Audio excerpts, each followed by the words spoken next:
of this murder. In fact, the murderer in this particular case, Judge, if it was Robert Creed, as the defense is suggesting, would have had to get out of Ronny Walker's car while he's driving and commit the murder outside of his car. At that point, Ronny Walker should have and could have driven away and fled from that scene, but he did not. He waited until the defendant got back into the car and then started the car, and not just fled, then he turned off his lights in order to assist and aid in the getting away, clearly showing, circumstantially at least, Judge, that Ronny Walker had an intent that this crime be committed or be successfully accomplished. Okay, there is no way they were sufficiently established that she was shot. Hold on, I misunderstood. Go back to the beginning of that argument. Who got out of the car and shot? According to the defense, if you want to believe the defense, right, it had to have been Robert Creed because they were the only two people in the car. So if Robert Creed got out of that car and shot, Ronny Walker then waited for him to get back in the car. There's no evidence of that. Yes, there is, Judge, because the shots, she was shot outside the car. For sure she was killed outside the car. There is no evidence that Creed shot. Yeah, if they were the only two people there, but that's then what they're why couldn't arguing. you just go beyond your argument and say, there was a third person there waiting to kill her, and they just delivered her there. Judge, you can say anything you want, but there's no evidence that Creed shot anybody. I'm saying this to rebut their argument, Judge. If they make that argument that Creed did it, what they say is not evidence. I understand it. Then we should be able to argue two alternative theories, as the court is well aware, which is that even if you have to have evidence to convict someone, not argument. Judge, we do. Circumstantially, we have proven that Ronny Walker was the driver of the vehicle. You think you prove that Ronny Walker? You're trying to prove now circumstantially that Creed was the shooter? No. I'm not proving that Creed was the shooter. I'm saying that even if Creed was the shooter, Ronny Walker assisted, aided, and abetted him in committing this crime. There's no proof of that. Judge, he drove to this location. The only person who drove to that location was Ronny Walker. Yes. So he knew that something bad was going to happen, because why would you take a young 14-year-old girl to a vacant field in a dead-end lot unless you know that that person's going to be killed? Are you alleging under the principal theory? I'm going to let you finish, but I just want to make sure that I'm thinking along the same line as you. Are you saying that for the principal theory to be correct, that Creed shot the girl and Ronny Walker's the principal to that? I'm saying if that's going to be their argument, we should be allowed to rebut that and say... I'm not asking you if that's their argument.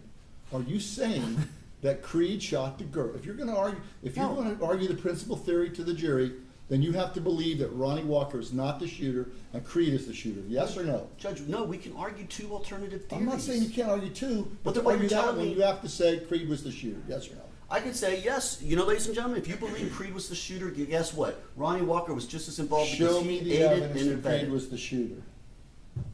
And don't say it's because there were only two people there, because that's not evidence. Judge, do you understand that we have to be able to rebut their defense? Their defense is there's only two people in the vehicle, so their defense is going to be that Robert Creed was the shooter.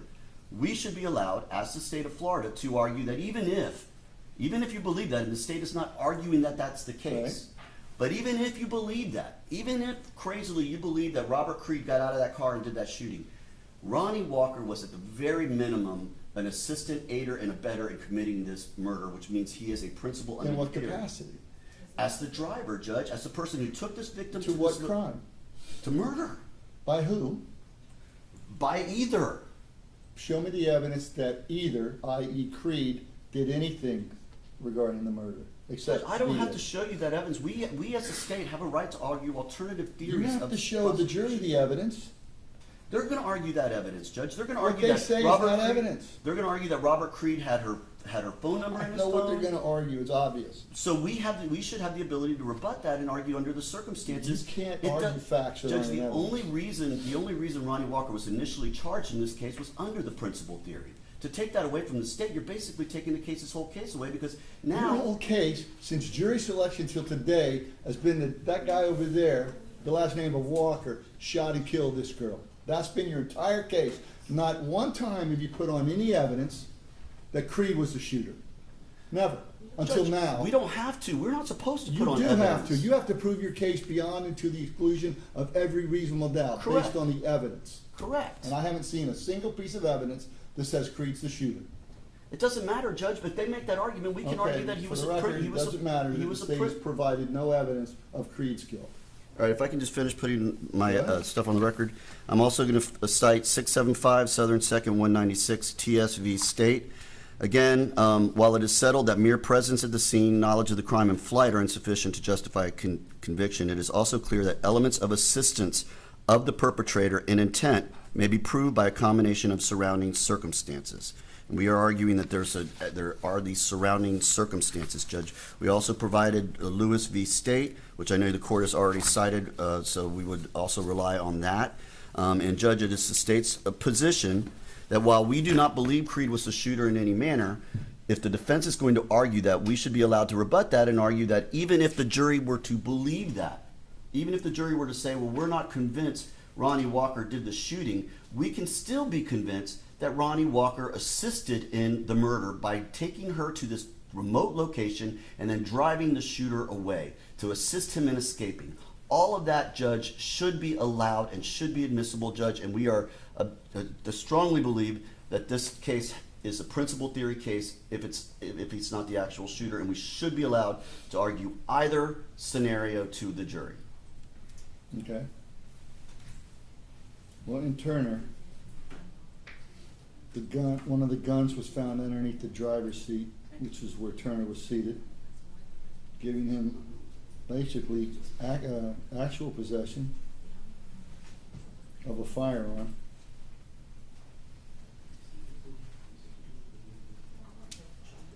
Let me read on here.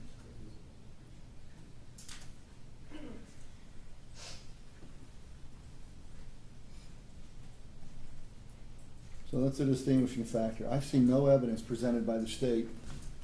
And if they want to make an argument, and I'm going to instruct the jury that I've already instructed the jury what the attorney says is not evidence, that should not be considered as evidence. They can argue whatever they want. We should be allowed, Judge, to argue that even if you believe their theory of the facts, it still puts Ronny Walker as a principal to this crime. Even if you believe the defense's theory, which we are not in any way agreeing or advocating or believing in, because as Your Honor has said, there is no evidence that Robert Creed shot and killed her. However, there is evidence that at least Ronny Walker, even if he wasn't the actual shooter, did aid and assist the shooter in committing this murder. And that is what the state's sole position is. We believe we should have the right to argue each theory in this case. And there's enough circumstantial evidence to at least take it, if you look at it in the light most favorable to the state, there's at least enough evidence to present to the jury and let them make that decision. And he did not implicate Robert Creed. Judge, all of this is clear evidence that he was assisting and aiding Robert Creed if they believe what the defense says, which is that Robert Creed was the shooter. And we should be allowed that alternative theory of argument. I promise you, Judge, we are going to be arguing strongly that Ronny Walker shot and killed this woman. But when their defense gets up there and they start saying, it was Robert Creed, it was Robert Creed, he's the one who had the connection, he's the one who had the connection, then we should be allowed to get up there and say, you know what, maybe even if it was, what did Ronny Walker do? He drove this 14-year-old girl in the middle of the night to a remote, abandoned location, and then if Robert Creed got out of that car and shot that girl, he then assisted Robert Creed in getting away from the scene. All together. That together, Judge, is a principle all the way. Do you think that's a real possibility that happened? I don't think it doesn't matter, Judge. Well, if that's what they argue, we should be allowed to rebut that. That's all we're saying. It's not like we're arguing that that's what happened. We're arguing the opposite. However, if they get up there and blame Robert Creed, we should have the right and ability to rebut that under the principle theory and say, even if you believe with no evidence whatsoever that Robert Creed shot her, Ronny Walker aided and assisted him in committing this murder by driving that girl to that location, by then driving Robert Creed away with the lights off, mind you, clear attempt to help him escape from the commission of this crime. All of that, Judge, combined together is a principle theory. Why doesn't that make him an accessory after the fact then? Judge, because we're arguing circumstantial evidence in the light most favorable to the state. What's your circumstantial evidence? The picking up this girl, that was Ronny Walker who picked her up. Okay. The driving her to this remote location, turning off the lights. I'm just going to object because it's being said over and over. It is not a remote Well, I want to hear it again. I get it. It's not a remote location. It's a neighborhood. It's a remote location in the court's opinion. It's at the end of a dead-end street in a vacant lot. That's a remote location. And it's just, there's no jury here. I understand. I know what he's talking over and about. over again, and it's not true. Well, Judge, I'm saying this because we can't get into the intent. We don't You know know, what this, his you know what this mind reminds is. me of? And I'm not trying to be cute. Travis Tritt wrote a song called A Modern Day Bonnie and Clyde. If you've ever seen the music video, Billy Bob Thornton picks up a girl at a gas station. She gets in the car, they go off, they stop to get some food on the way. Next thing you know, she's running out of the gas station with a gun in her hand and some guys trying to stop her. And he takes off. He didn't know what she was gonna do. Does he take off with her? He took off with her, but he didn't know she was gonna rob the gas station. So later on, now he likes the idea that they got a bunch of stolen money and cigarettes, so they pull over to count the money and smoke the cigarettes, and the police arrest him. He's an accessory after the fact, because he had no prior knowledge that she was going to intend to rob the store. There has to be some evidence that Creed knew that there was gonna be a murder at the end of that street. The principal theory, Walker had to the know principal that. theory, Judge, And that had to be, how does Creed know what Walker's thinking? and I believe, Judge, in the light most favorable to the state, and that is what Your Honor is supposed to be doing at this moment in time when it comes Yes. to judgment of acquittal, okay? In the light most favorable to the state has proven that a number of things. Number one, Ronny Walker was the driver. Number two, that he drove to this location, okay? There's no reason to take this 14-year-old to this location unless you're planning on doing something bad to her, okay? Number three, he then drives the person, if it wasn't him, which we're arguing it was, but if it was someone, if it was Robert Creed, he then drove that person away to protect him with the lights off, I mind you, understand so that they can No not question be picked about up. that.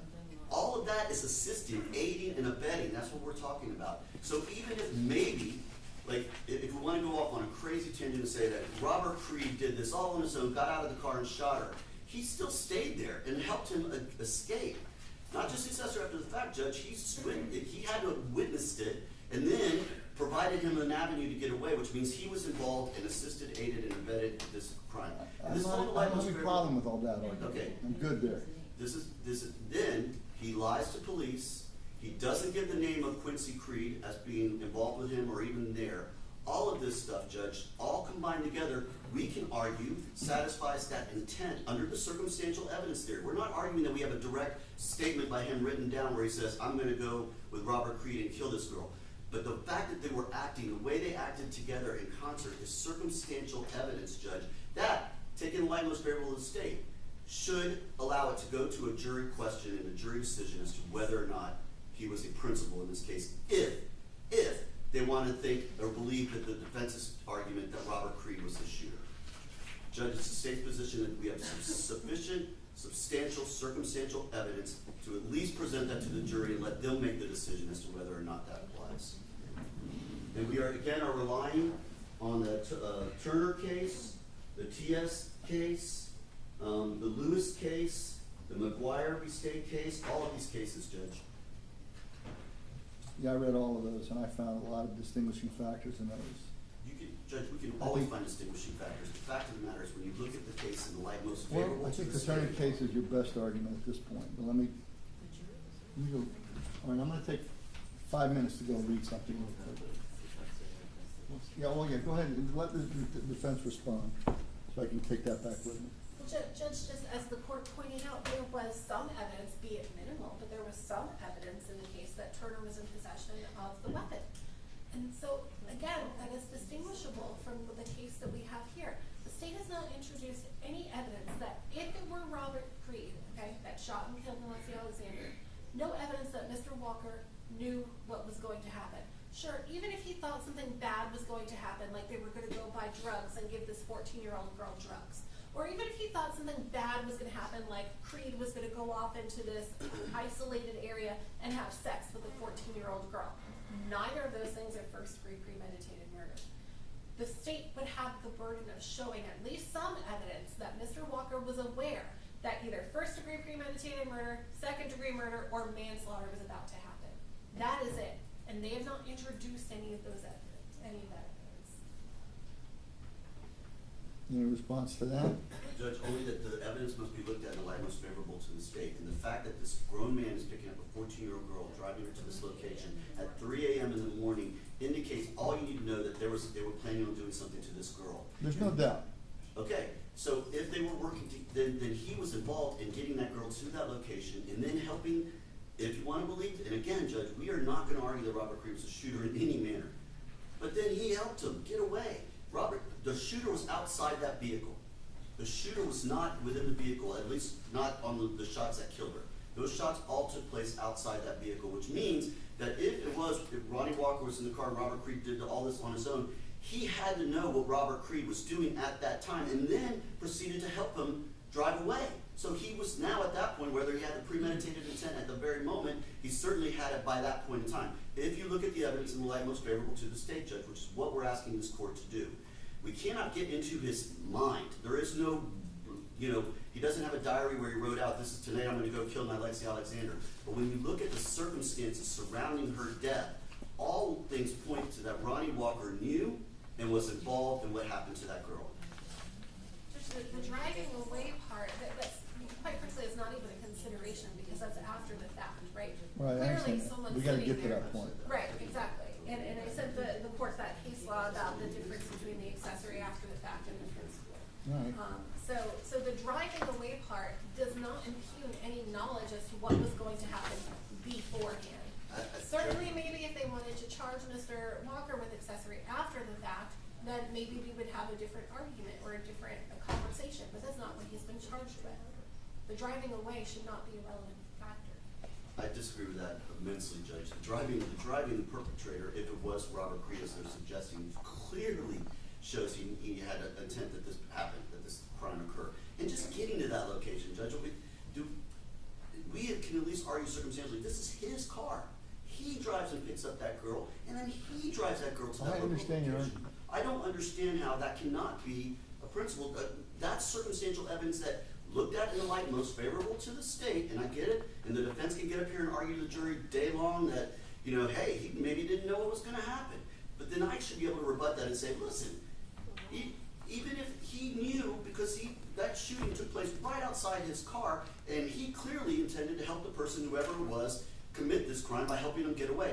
Plus, he also took this woman to this location, this girl. Judge, none of these are new arguments. The court has already ruled. I'm trying to make it clear, Judge, I'm that gonna we go look at this believe again. these are all the circumstantial evidence that put together in the light most favorable to the state should clearly at least allow the I jury to consider. understand. We'll be in recess for 5 minutes.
considering the request for judgment of acquittal, I'm now going to reverse my decision to grant the JOA on the principal factor, and these are the reasons. The overriding filter that I'm looking through is that it's in the light most favorable to the state. The driving of the car, the lights being turned out, the car being positioned so that the passenger side, or the driver's side, where the victim was allegedly seated, facing that side. The fact that the shots occurred within seconds of the car being on the scene. And Creed's testimony, which is completely contradictory to the physical evidence about a shot being fired inside the car. There was no round found inside the car, there were no bullet holes found inside the car. Everybody said the windows were up. But where's the round? It wasn't in the girl. And it's more consistent with that shot being done outside than it is inside. In fact, it's more consistent that there were no shots fired inside, because no round was located in the car, and there was no, even if the round had been taken out of the car, it would have damaged the inside of the car, and they went over that car. So those are the things that I find favor the state in the light most favorable to the state. So I'm going to allow the principal theory and deny the judgment of acquittal. Having said that, I would ask the defense if you would like an extra instruction that if you find him guilty of premeditated first-degree murder, did you find him guilty of principal or not? Or something to those words on the verdict form. Sure. And Judge, I think that's contained within the firearm finding, because I think. Well, I want it separate. I want to know if they found him guilty under the principal theory or not. So if they, for instance, I have a case pending before me now, I have to send somebody on, where they found the person guilty of first-degree murder. They found his co-defendant not guilty, but they found that he possessed no firearm, shot no firearm, killed no one with a firearm. So now I have to wrestle with that one. So I want to make sure in this case regarding what interrogatories they check off, I want to find out if they, and that's only if the defense wants that on the verdict form. And you, I mean, to be clear, it's not a cure. Not cure. We're not waiving an I understand objection of that. that. No, I wouldn't, I don't know, I'm not asking you to do something that would cure or acquiesce. We could add the interrogative that is added sometimes for juveniles, asking, did the defendant actually kill Nilexia Alexander? Or did you believe it was a principal? We'll present one to you, Okay, and we'll see, we can always tweak it. okay. All right, Judge, are you gonna provide it then, because I'm, we'll provide that, okay. yes. So what about? Anything else? Will you be adding, the principal instruction back into the instruction? Yes, I am inviting it and Judge, putting I'm it back. gonna walk up. I've got the principal instruction as well as the mere presence at the. He's got I've got that. the principal instruction as well as the mere presence. The one we sent you didn't have She asked that. for the mere presence after that, right? She did, Judge, and Okay. so we're, that contains both those two instructions that were litigated over, so that can be added to the packet. Which you- What, any particular place in this packet you wanted added?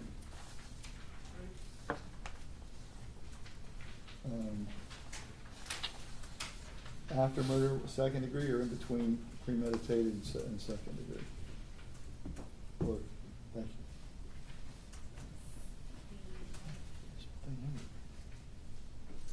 After 3.3D would be good. Say Yeah, again? after 3.3D.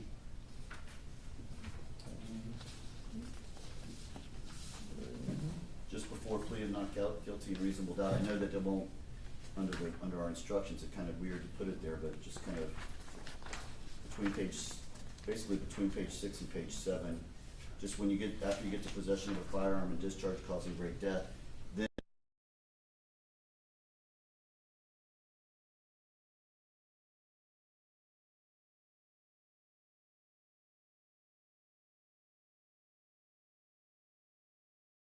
I can call my secretary and have her now print out new copies and adding that in that area. Could you do that? Because I don't have the Yes. new ones that we agreed to. Okay. Well, you know what? They did, I think they did come in while I was in there. She emailed them. I just haven't printed them yet. Yeah, they're all emailed, but I can. Yeah, I got them. We can print those. I can have her add the principal and mere presence right after 3.3D. All right, do that. Original thing. But I'd rather have an extra copy than not enough. Okay, I will, let me contact her, and then she'll email that to you, if that's okay with the court. That's fine. All right.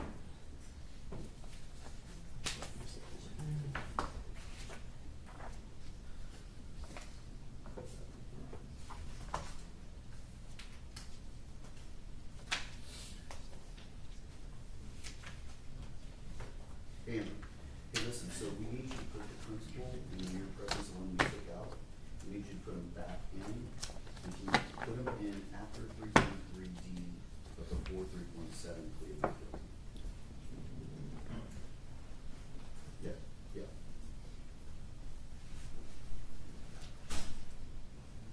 Yeah, if you go to page 7, 3.3D, right after that, there's a space before it starts plead not guilty at 3.7. You can put the violate principal theory, or principal instruction, and the mere presence right after the principal instruction, and then it should go plead not guilty for the next one. And then if you can send a copy to the judge, so that he has a copy that can forward to Maria under and Jim. Okay? All right, thank you. All right, Judge, that's being done. All right, thank you.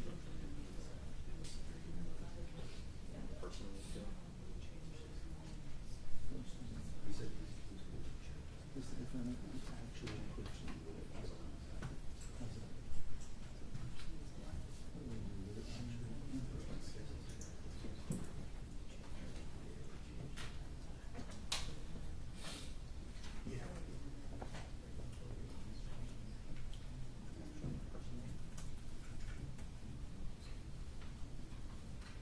Did you want to wait for those to get printed before we begin?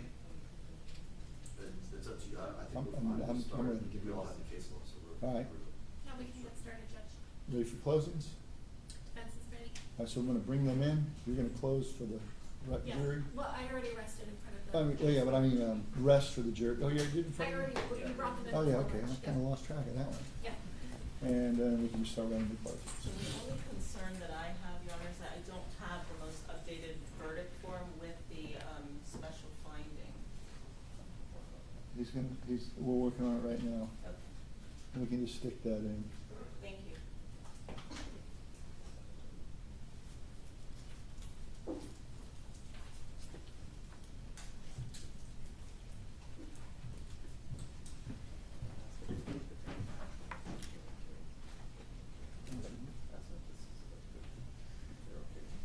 Here's the question I'm gonna ask y'all, the defense. Yes, sir. Did the defendant actually and personally kill Nilexia Alexander? Right. Yeah. That's fine, actually and personally, to make sure that there's no. Sure. State, you all right with that? I'm sorry, Judge, how I said, did persons? Did the defendant is the defendant guilty of murder in the first degree as charged, and did the defendant actually and personally kill Nilexia Alexander? As one of the interrogatories. That's fine. All right, that's what it'll be. Bring the jury in. The findings after guilty, correct, Judge? Yes. Okay. Yes. I'll add that to all the lessons. Okay.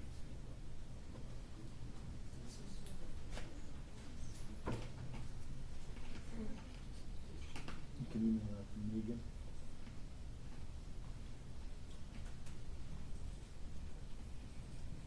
All rise for the jurors.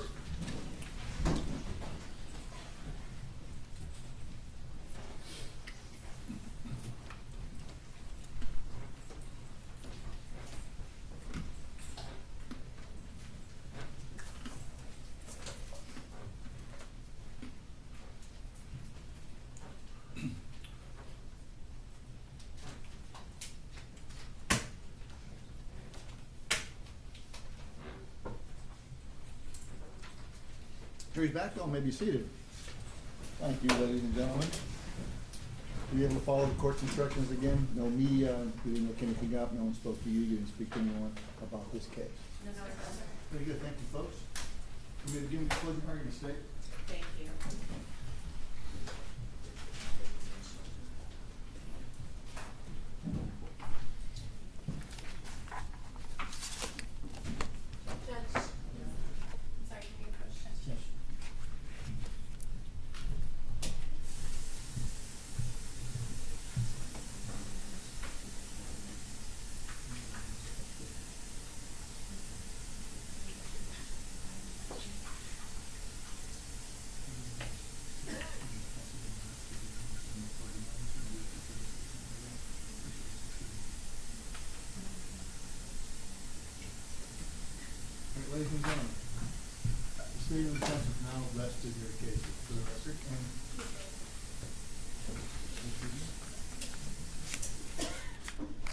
statement of defense is not resting their cases, and they are about to begin their closing arguments. Remember what the attorneys say is not evidence, but you should listen closely to their arguments and rely on your own recollections of the facts and evidence during the case. Move it. Thank you. May it please the court? Counsel? Members of the jury. On June the 6th of 2022, Nilexia Alexander was a runaway. She ran away from home. She made some bad decisions. She was out and about at 2:52 a.m. And you have the video footage. She's out there casually, she's on her phone. The defendant, Ronny Walker, comes right by, drives around. Nilexia Alexander gets into the defendant's vehicle at 2:52 to 2:53 a.m. And that is the last time that we ever see Nilexia Alexander alive. Why? Because on June the 6th of 2022, the defendant purposed in his heart that he was going to find Nilexia Alexander. He was going to drive around to find that girl, pick her up, drive her to a remote location, and kill her.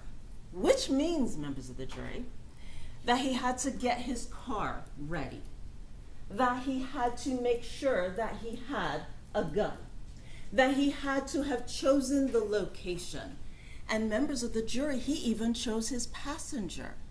You know, gullible Robert Creed, sick Robert Creed, can't read Robert Creed, childhood friend Robert Creed.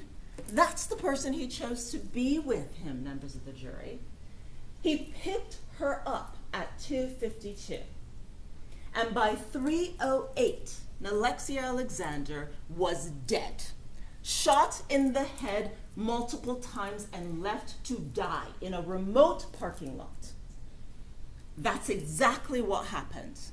The vehicle belonged to the defendant. The blood in the car, mixture. Nilexia Alexander and Ronny Walker. The phone that is tracking with Nilexia Alexander's phone, the defendant's wifey, remember? Remember the document where we showed you the download from the defendant's new phone? How does he refer to Erica's suite? Wifey. He had his wifey's phone, that 305 number, and it tracked from his house, which was, by the way, only less than a mile away from Nilexia Alexander, picked up Nilexia Alexander, drove to the location, and these two phones, Nilexia Alexander's phone and Ronny Walker's girlfriend's phone, are tracking at the exact same time, all the way to the crime scene, all the way back. Everywhere the defendant went, that's where Nilexia Alexander's phone was going. And you know what, members of the jury? The next day, later on that day, at about 3:20 p.m., the defendant drives to Tampa General Hospital. Obviously, he doesn't know that Nilexia Alexander's phone is still in his vehicle. And that's why the police went to Tampa General Hospital. That's why they had that lead.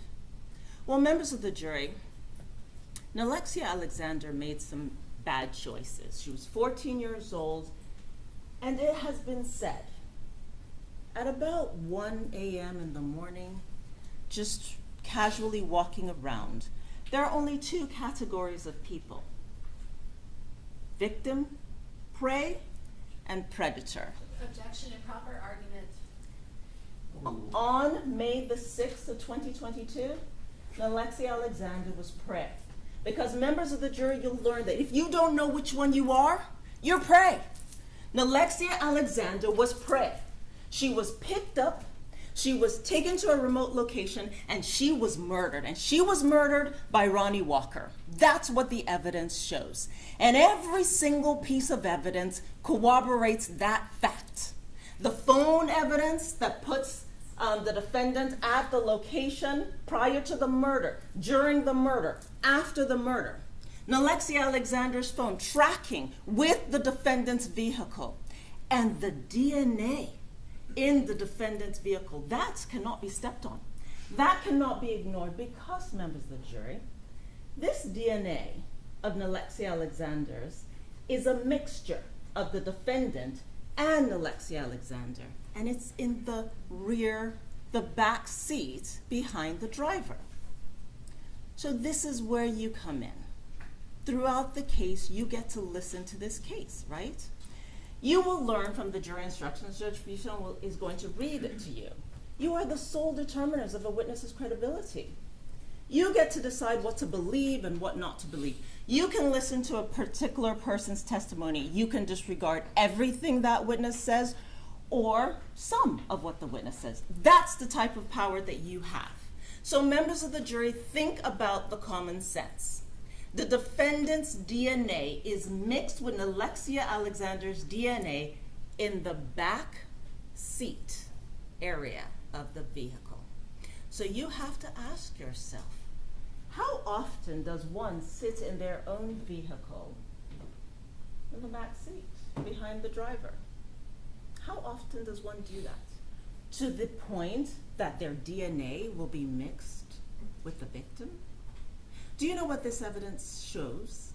It shows that the person who shot Nilexia Alexander had personal contact with her. Objection, improper statement of the facts. Which Ladies and gentlemen, I'll just remind you what the attorney said is not evidence. which is supported by the evidence in this case, members of the jury.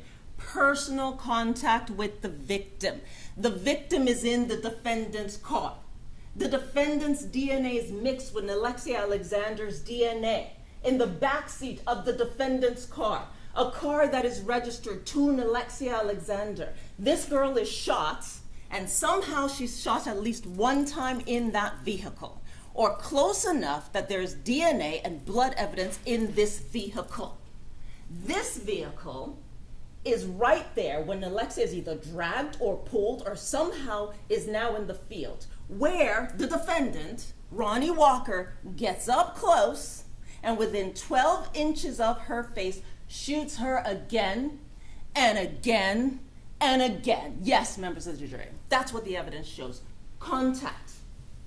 Yes, that is why the defendant's DNA is mixed up with Nilexia Alexander's DNA. That's the evidence. Now, the state has told you from the beginning that we have the burden of proof. Members of the jury, we accept that burden. We told you we would meet this burden, that we would prove this case to you beyond and to the exclusion of every reasonable doubt. And that is exactly what we have done. You will get the jury instructions, and then you will learn that it's not so much that the state has to prove every little point. Did you swab the casing? Did you dust that particular shell casing? Did you follow up on every social media situation or possibility? That's not what the state has to prove. The state has to prove the elements beyond and to the exclusion of every reasonable doubt. So let us talk about the elements.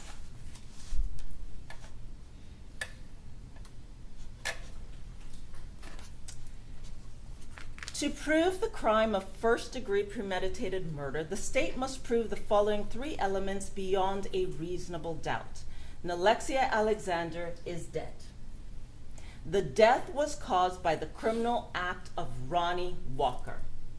There was a premeditated killing of Nilexia Alexander. And then we talked about an act includes a series of related actions arising from and performed pursuant to a single design or purpose. Killing with premeditation is killing after consciously deciding to do so. The decision must be present in the mind at the time of the killing. The law does not fix the exact period of time that must pass between the formation of the premeditated intent to kill and the killing. The period of time must be long enough to allow reflection by the defendant. The premeditated intent to kill must be formed before the killing. The question of premeditation is a question of fact to be determined by you from the evidence.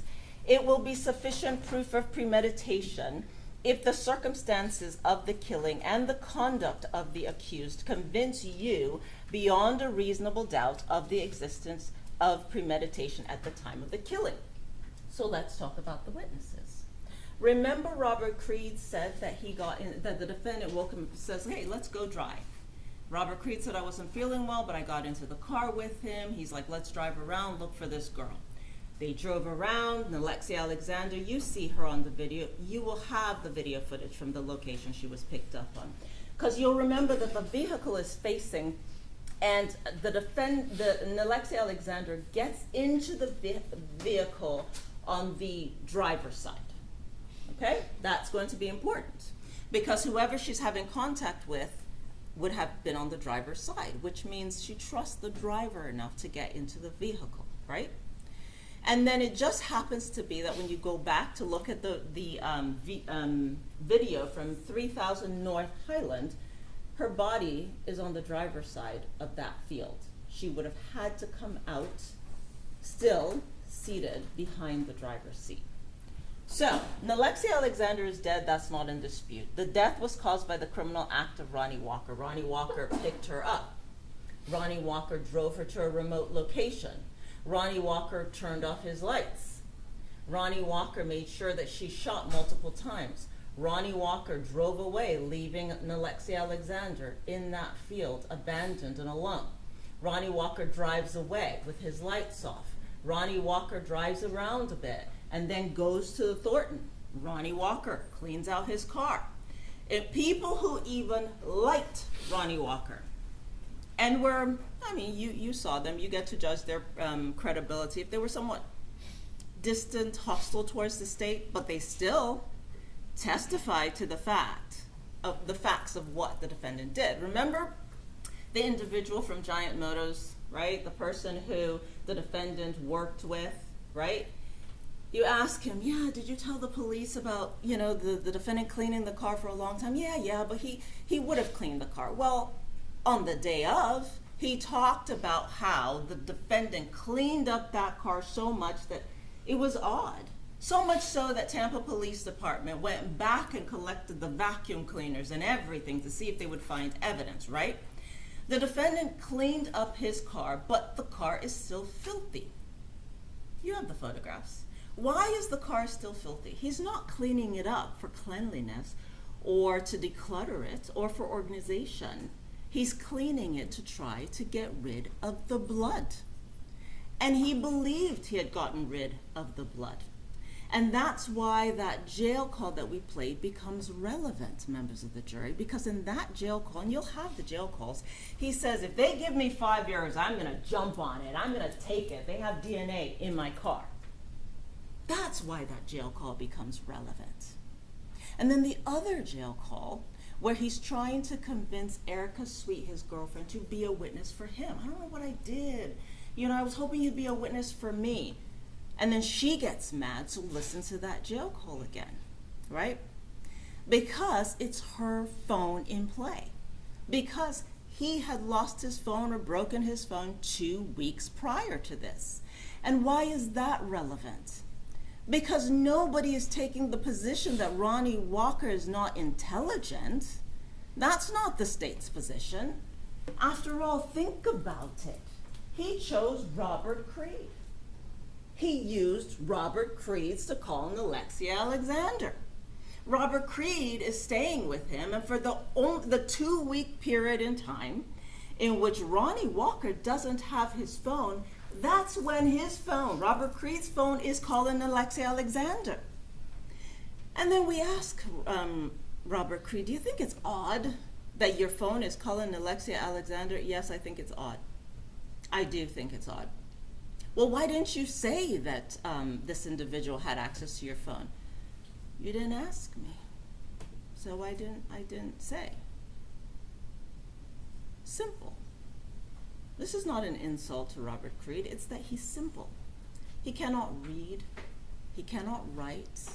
He's semi-homeless. This is his childhood friend.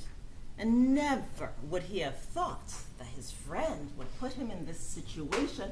And yet here he is, right? He's in that car. The defendant is using his phone right up until, in that 2-week period. And then what happens, right? What happens?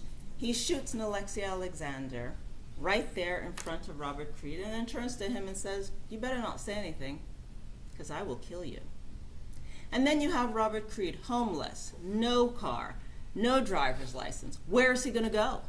Where is he going to go that his childhood friend cannot find him? This is not about someone else's view of their life. It is Robert Creed's viewpoint. He knows that this guy knows him well. And for that reason, Robert Creed lied for Ronny Walker. And because he lied, he is facing 30 years in prison. That's the fact. He lied in a capital offense, and now he's charged with accessory after the fact. Now, members of the jury, this is not going to be about whether you like the way the investigation was done, whether you like the witnesses in this case, because it's not about that. The witnesses we have, they came from the defendant, right? We have Erica Sweet because that was his girlfriend, right? That's why we have her. That's why we had to call her. Were you using your phone? Were you in that car? Were you driving around on May the 6th? Did you have a passcode on your phone? She says yes. Who had access to that passcode? Ronny Walker. Were you living with Robert Creed? Did you give him access? No. The person who had access to my phone, according to Erica Sweet, is herself and her boyfriend, and she was wifey, right? Remember that? Wifey. Those are the two people who had access to that phone. And that phone is tracking from her home to the crime scene where Nilexia Alexander's body is found, to Thornton's, ultimately back to Erica Sweet's home. That's how the phone tracks. So who are the witnesses we have? We have Erica Sweet, and while she cares about Ronny Walker, she still says the only other person who would have had full access to that phone is Ronny Walker. But then we ask her, hey, have you been speaking to Ronny Walker since the duration of this case? She says no. And that's why those jail logs become relevant, because they are communicating constantly from 2022 all the way to 2025. There is a connection between these two people, and that's the hostility or the pushback that you would have probably seen as you watched her testify. But still, she said that the person who had access to her phone was Ronny Walker. So if Robert Creed was even using that 305 number, then who would have given access? Ronny Walker. And why would he give access to Robert Creed? Why? Because you have to be discerning, you know. You're the sole determiners of a witness's credibility. You get to judge this evidence. You get to judge the witnesses. You get to understand and seek the processes and understand what was happening that day. Because you also hear from David White, and when the defendant is confronted on May the 13th of 2022, when law enforcement come in contact with him and say, your car was used in a murder, they ask you, who is it that you are with at Tampa General Hospital, right, at about 3:20 p.m. on May the 6th? And who does he say? Day, David White. He doesn't say Robert Creed. He says David White. Why is he lying? Why would he say that? We know it was Robert Creed. Okay. When the defendant is asked, what is your girlfriend's name? He doesn't say Erica Sweet. He says Erica Hudson. He doesn't know Erica Hudson is going to just wander by, show up at Giant Motors, talk to law enforcement. He didn't see that coming. So before she showed up, he gave a name of Erica Hudson. And that's why I asked Erica, did you ever go by the name Erica Hudson? She said never. Why did the defendant choose to lie about that? Why did the defendant say he was with David White when he was with Robert Creed? Why? Why did the defendant tell Robert Creed that he would kill him if he tells on him? Consciousness of guilt. Why did the defendant say in his jail call that he would take 5 years? Consciousness of guilt. Why is that important? Who takes 5 years for the murder of a 14-year-old? Who does that? Except you're guilty. So those are the elements that the state has proven beyond and to the exclusion of every reasonable doubt. You will get the lessers, which is murder in the second degree and manslaughter. But as it pertains to count 2, there's a tampering with physical evidence, and here are the elements. To prove the crime of tampering with physical evidence, the state must prove the following 2 elements beyond a reasonable doubt. Ronny Walker knew that a criminal trial, proceeding, or investigation by a duly constituted prosecuting authority, law enforcement agency, grand jury, or legislative committee was pending or was about to be instituted, and Ronny Walker destroyed, concealed, or removed any record, document, or other item with the purpose to impair his ability in such proceedings or investigations. If you find the defendant guilty of tampering, you must further determine whether the state has proven beyond a reasonable doubt that the tampering related to the criminal trial, proceedings, or investigation related to a capital felony. The court instructs you that murder in the first degree is a capital felony. So why is this relevant? Because you heard from Stanley Wilson, remember? He said that he was, so we concede Stanley Wilson is a multiple-time convicted felon, and his felonies pertain to insurance fraud and acting as a bondsman, and it's too... Objection, that's not evidence of a proper argument. Sustained. To that end, the defendant made contact with Stanley Wilson and talked to him about his case, right? And during that conversation, the defendant, of course, says, you know, it's Robert Creed that committed the crime. Then he says, actually, let me just tell the truth. I, Ronny Walker, I'm the one who committed the crime. And Stanley Wilson's like, why? He believed that Nilexia Alexander had given him an STD. Why is that relevant? Because you don't have to like Stanley Wilson. You don't have to like any of the witnesses in this case. But what you must do is be discerning. It just happens to be that there was no evidence whatsoever that Stanley Wilson and Robert Creed knew each other or had any contact. And yet, Robert Creed said to you that the defendant turned to Nilexia and says, are you having sex? She says no, and he shoots her. And then he continues to shoot her, right? And then you have Stanley Wilson, yet another person, separate apart. And he says that the defendant said that Nilexia Alexander had given him an STD. But Stanley Wilson told you more than that Erica Sweet and Nilexia Alexander knew each other. There was conflict between them, okay? This explains Erica Sweet's casual attitude about this homicide. The fact that the police had to get her an investigative subpoena just to talk to them about this case. This explains why Erica Sweet is continuing to communicate with Ronny Walker from 2022 all the way to 2025.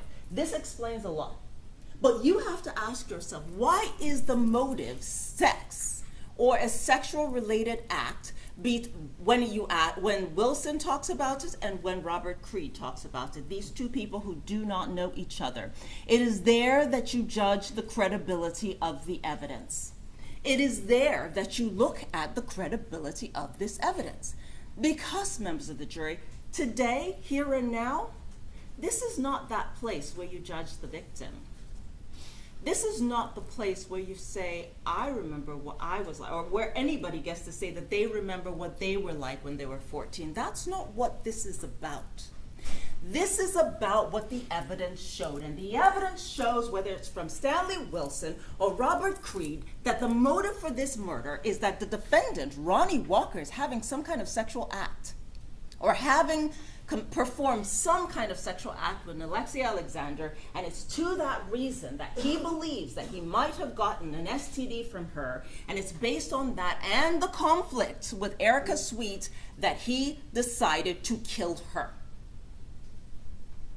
Coincidence? He would have to be the unluckiest man in the world for Stanley Wilson and Robert Creed to both have the same murder having no connection with one another in this case.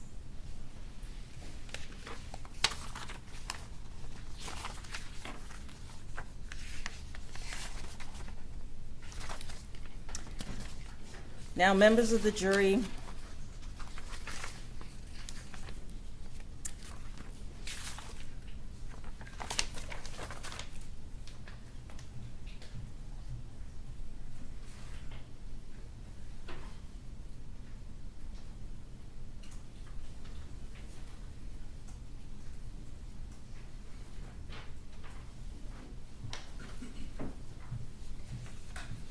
you will get this instruction on the principal theory.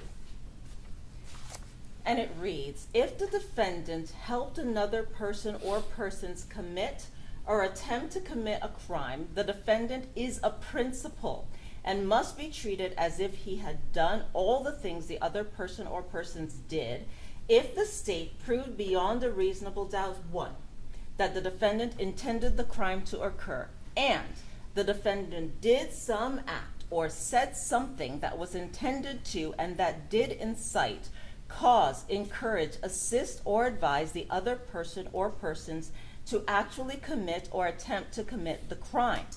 To be a principal, the defendant does not have to be present when the crime is committed or attempted. For the first-degree premeditated murder or second-degree premeditated murder or manslaughter, the state must prove the defendant intended that the killing of Nilexia Alexander occur. It is not necessary for a principal to know every detail of how the first-degree premeditated murder or second-degree murder or manslaughter will be committed, as long as the principal intended the first-degree premeditated murder or second-degree or manslaughter to occur and did some act or said something that was intended to help and did help the first-degree premeditated murder or second-degree murder or manslaughter occur. To be found guilty of premeditated murder or second degree or manslaughter with a firearm as a principal, it is not necessary for the state to prove a defendant knew another participant of the first degree murder or second degree murder or manslaughter or was armed. Why is this instruction important? Because, members of the jury, if in fact you do happen to believe that Robert Creed, who had no car, got into the car with the defendant, directed the defendant to drive to this location, got out of the passenger side, killed Nilexia Alexander, got back into the vehicle, his blood is not at all mixed with Nilexia Alexander, and he's never the driver, then the defendant is still guilty of premeditated first-degree murder, right? Because that would mean that the defendant provided the vehicle, right?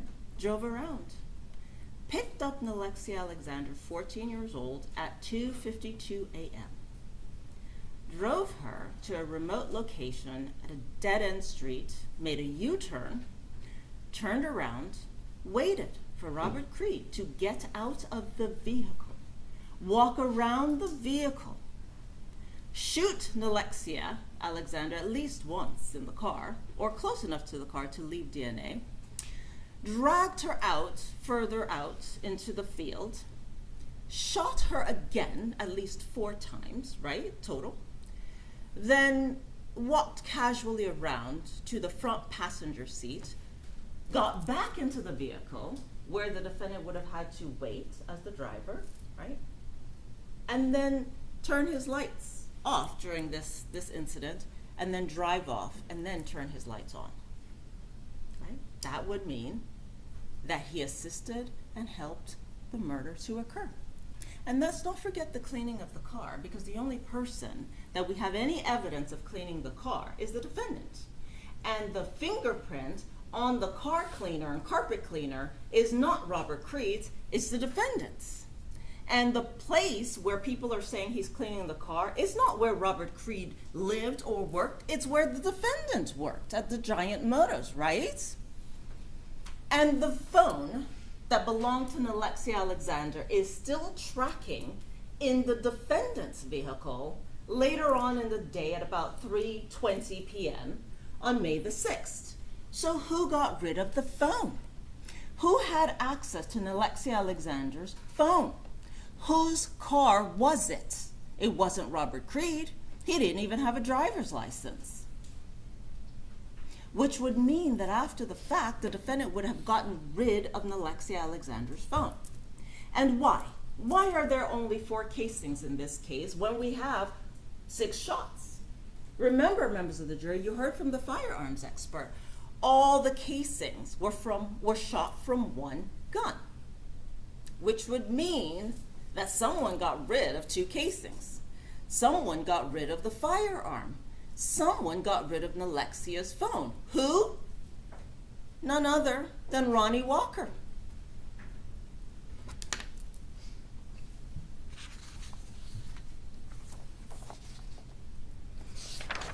Every piece of evidence points to only one man. Even where it might be argued that it looks like it could be Robert Creed, even then it still points to the defendant because of the time frame. So let's consider this. Here are the records, Robert Creed's number to Nilexia Alexander. This is from April the 29th through May the 1st. That's when that phone activity would have been, which would have been roughly around the same 2-week time period in which the defendant told the police that he did not have a phone.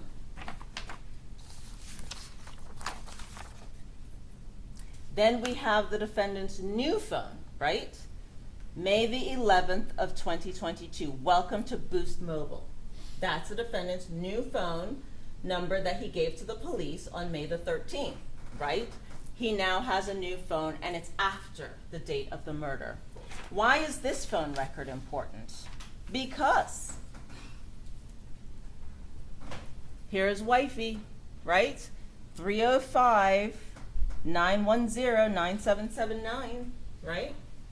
This is the person he's communicating with. That's that same number that is relevant to this case. Then you have Robert Creed. He doesn't have a driver's license. It's been revoked since 2009.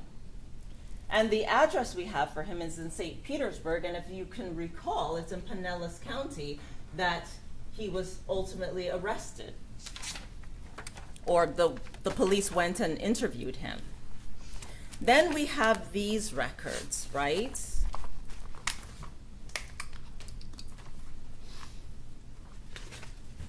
These are the phone logs. You'll have an opportunity to study them better. But why is this important? Because here we are, April the 15th of 2025. This is phone records from the jail system. This is Erica Sweet's phone number. And we have pages and pages and pages of the defendant and Erica Sweet communicating. And look, July the 8th of 2022. These phone records go all the way back to that time frame.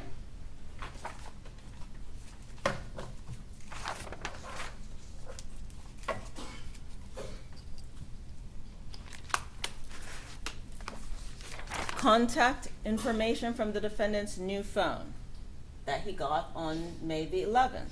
Here's wifey. From the defendant's new phone, State Exhibit 30B5. Where did we get the name Day Day from? It's from the defendant's phone. Why is this name important? Because when the defendant was asked who he was with on May the 6th of 2022, later on in the day, he said Day Day, and that's David White. And while David White wasn't happy to be here, he still says, hey, that person in the Thornton video going into the store, that's Ronny Walker. Was I with him? I've never even been in Ronny Walker's vehicle.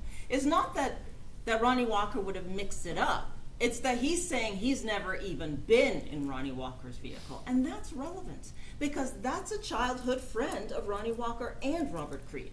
And he, David White, looked at the picture of Robert Creed and said, yeah, that's Robert Creed. And yes, that's Ronny Walker going into Thornton's. more evidence. Here you have the defendant's vehicle. There's his name. And there's the vehicle.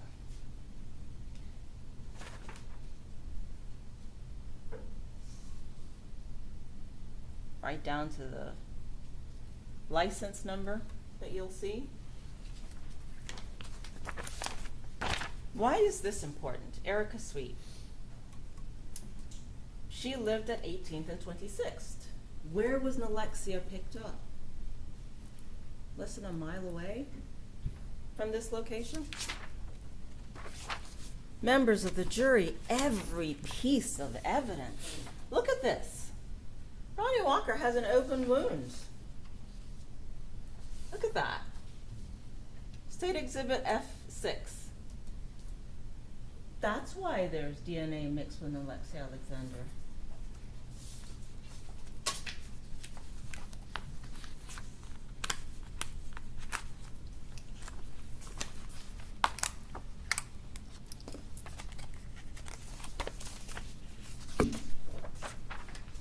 Side of the road that when you look at the 3000 North Highland video, you'll see that the car is turned around. This is the side of the vehicle that would have been on the driver's side, members of the jury. It's another piece of evidence, all pointing to Ronny Walker.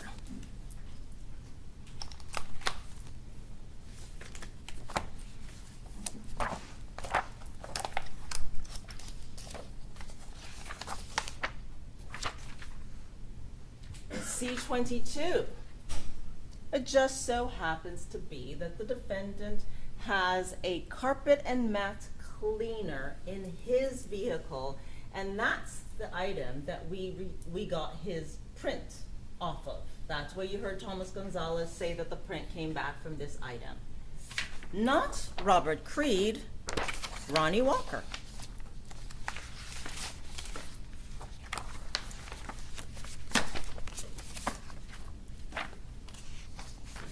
Now,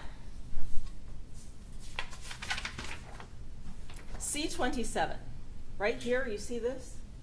This is where Nilexia's blood is mixed with the defendant's DNA. Why is this significant? How often does one even sit in the back seat of their vehicle, let alone DNA of the owner of the vehicle being mixed with Nilexia Alexander? This is a critical piece of evidence.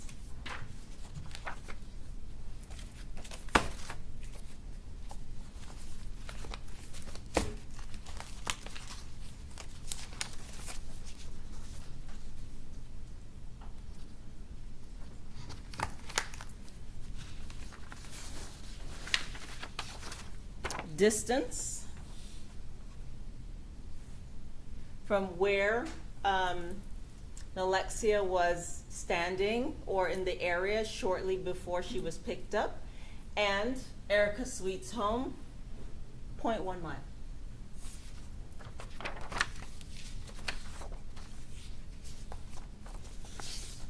The defendant walking into Thornton's at about 3:30, shortly after the murder.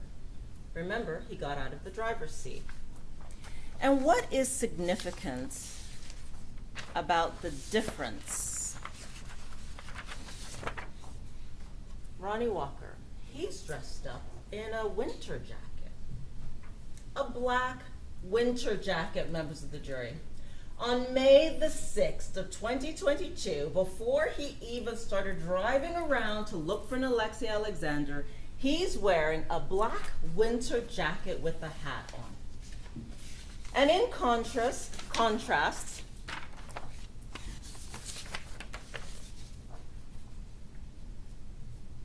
there's Robert Creed.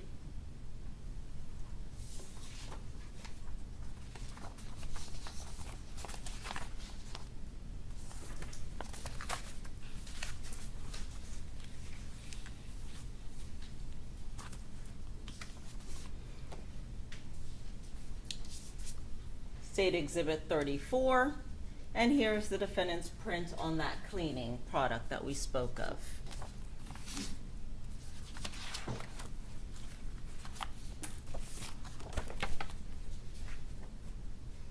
Here's Nilexia. You can see the stippling on her face. The shot to her back area and shoulder right there.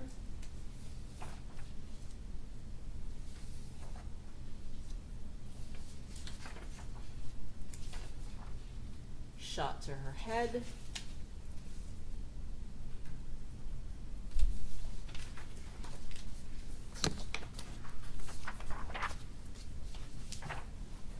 And then the close shot. This would have been 12 inches barrel to skin. This is premeditated first degree murder.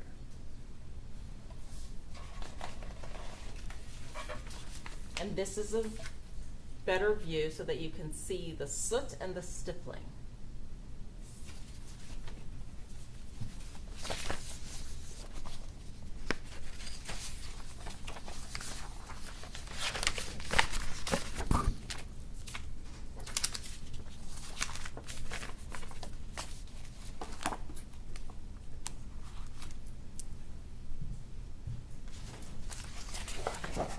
Now, members of the jury, you'll have an opportunity to listen to the redacted post-Miranda statement in this case, and that's where the defendant acknowledges that he didn't have a phone 2 weeks before. You'll get to listen to the defendant's 911 jail call where he talks about his willingness, and he kind of laughs about how he would take 5 years. They found DNA in his car. You'll get an opportunity to really take the time and look through all the video footage and see that the defendant's car is tracking exactly in the same direction as the victim's car in this particular case. You'll also have an opportunity to listen to the way the shots are fired. You will then note that there's one shot, pause, pause, pause, time, then more shots. The shots alone is evidence of premeditation. The drive to that location, premeditated first-degree murder. The defendant turning off his lights, premeditated first-degree murder. The defendant citing someone else being in his vehicle, knowing full well it wasn't him, premeditated first-degree murder. The fact that Nilexia Alexander was in the vehicle with the defendant and her phone, and that phone has never been found, evidence of premeditated first-degree murder. The fact that he got rid of the firearm, that's evidence. Members of the jury, you will have an opportunity. You'll get a verdict form that looks somewhat similar to this. And it will say, we the jury find as follows as to count 1, check only one letter as to this count A, B, C, or D, and answer all the associated questions under the letters section. A, the defendant is guilty of murder in the first degree as charged. It is the state's position that this has been proven beyond and to the exclusion of every reasonable doubt. Did the defendant personally carry, use, threaten, or attempt to use a firearm? Yes, he did, members of the jury. Yes, he did. Yes, he did. And did he actually possess the firearm? Yes. Did he discharge the firearm? Yes. Did the discharge cause the death of Nilexia Alexander? Yes. Did the defendant personally commit the murder in the second degree and manslaughter? Yes. They are lesser included offenses. But remember, the law requires you to come back with the highest offense proven. So the only correct verdict based on the evidence in this case is guilty as charged. Guilty of murder in the first degree, A, and he did possess the vehicle, the firearm. He did discharge it, and he did cause the death of Nilexia Alexander. And then moving on to count 2. We, the jury, find as follows as to count 2. The defendant is guilty of tampering with physical evidence as charged. And that should be your answer. The tampering was related to a criminal trial, proceeding, or investigation of a capital felony. Yes, it was.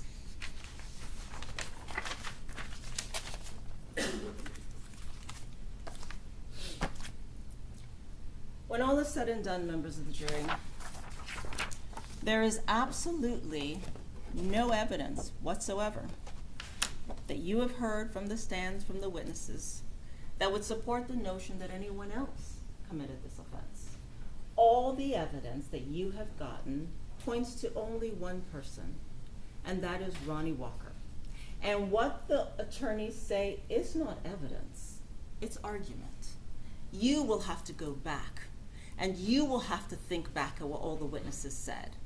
And then you'll see Robert Creed says that the defendant shot Nilexia Alexander. Stanley Wilson said the defendant, Ronny Walker, shot Nilexia Alexander. The evidence shows that Erica Sweet and Nilexia Alexander didn't get along. The phone records showing that Erica Sweet is communicating with Ronny Walker from July of 2022 all the way to 2025 supports Stanley Wilson's position that Nilexia Alexander had gotten into some kind of conflict with Erica Sweet over sex or a sex act. The fact that these two men, who there's no evidence to support that they knew each other, Stanley Wilson and Robert Creed, both cite some kind of sex attachment to this motive is evidence of the motive, the premeditation here. The fact that Robert Creed says, let's go look for that girl, and then Ronny Walker drives her to that location and shoots her multiple times and drives back. Every piece of evidence points to only one man. Members of the jury, Ronny Walker, he's guilty. He's guilty of premeditated first-degree murder. He picked up Nilexia with the purpose of killing her. He took her to a remote location and he killed her. And then he tampered with physical evidence. He is guilty of premeditated first-degree murder and tampering with physical evidence. And members of the jury, your verdict should say so. Thank you.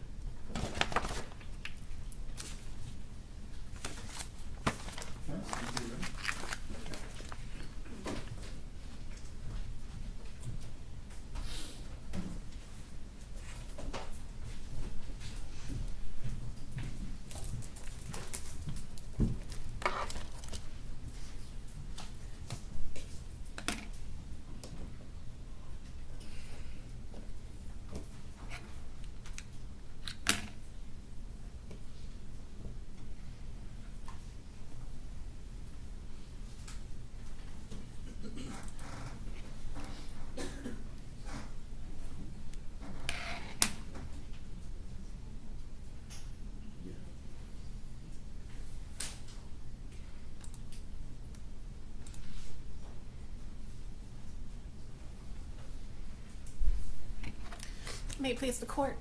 Counsel. Good afternoon, members of the jury. Proof beyond and to the exclusion of every single reasonable doubt. That is the burden that the state of Florida took on when they filed charges against Mr. Walker. The burden to prove to you beyond reasonable doubt that he shot and killed Nilexia Alexander, that he is responsible for her death. When we started this case last week, maybe even the week before, who can remember, you all promised that you would hold the state to that burden. You all promised, and when you were sworn in as jurors, you promised the court that you would presume Mr. Walker to be innocent, not guilty. That presumption, even at this moment, has not left him. Now I'm going to take some time and go over some of the evidence and some of the law that I expect the judge will instruct you on. And when I'm done, the prosecution, Ms. Fawcett or Mr. Terry, will have the chance to come back up here and talk to you again. But this will be my last opportunity to talk to you. I ask that every step of the way, whether I'm talking, Mr. Terry is talking, Ms. Fawcett is talking, you think critically about everything that you have seen and heard in this case. I'd like to start by talking to you a little bit about Instruction 3.9, weighing the evidence. This is an instruction, again, that the judge will give you. You'll have a written copy, so you don't have to take notes of anything I'm putting up here.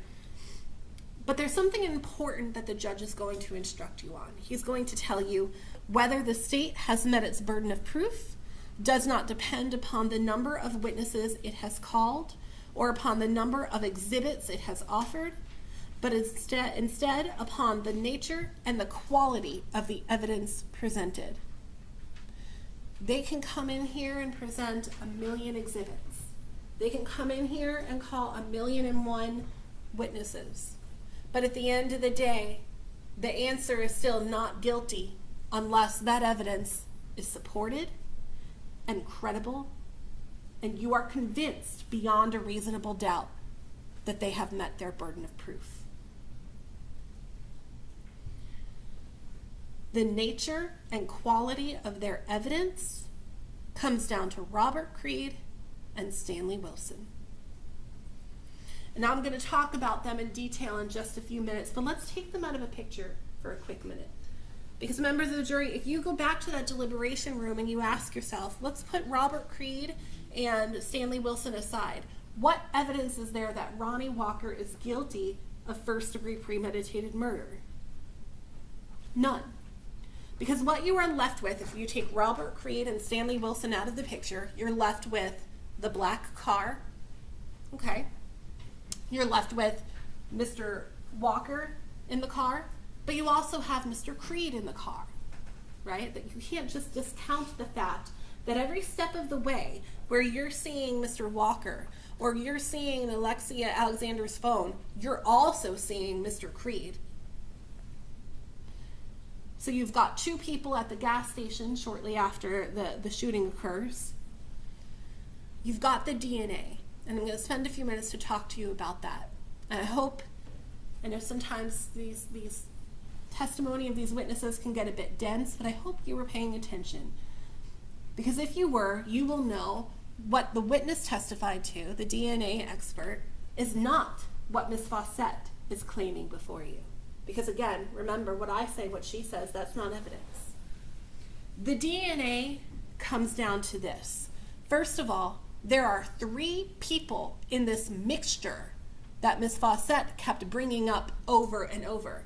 3 people. She conveniently left out the third person.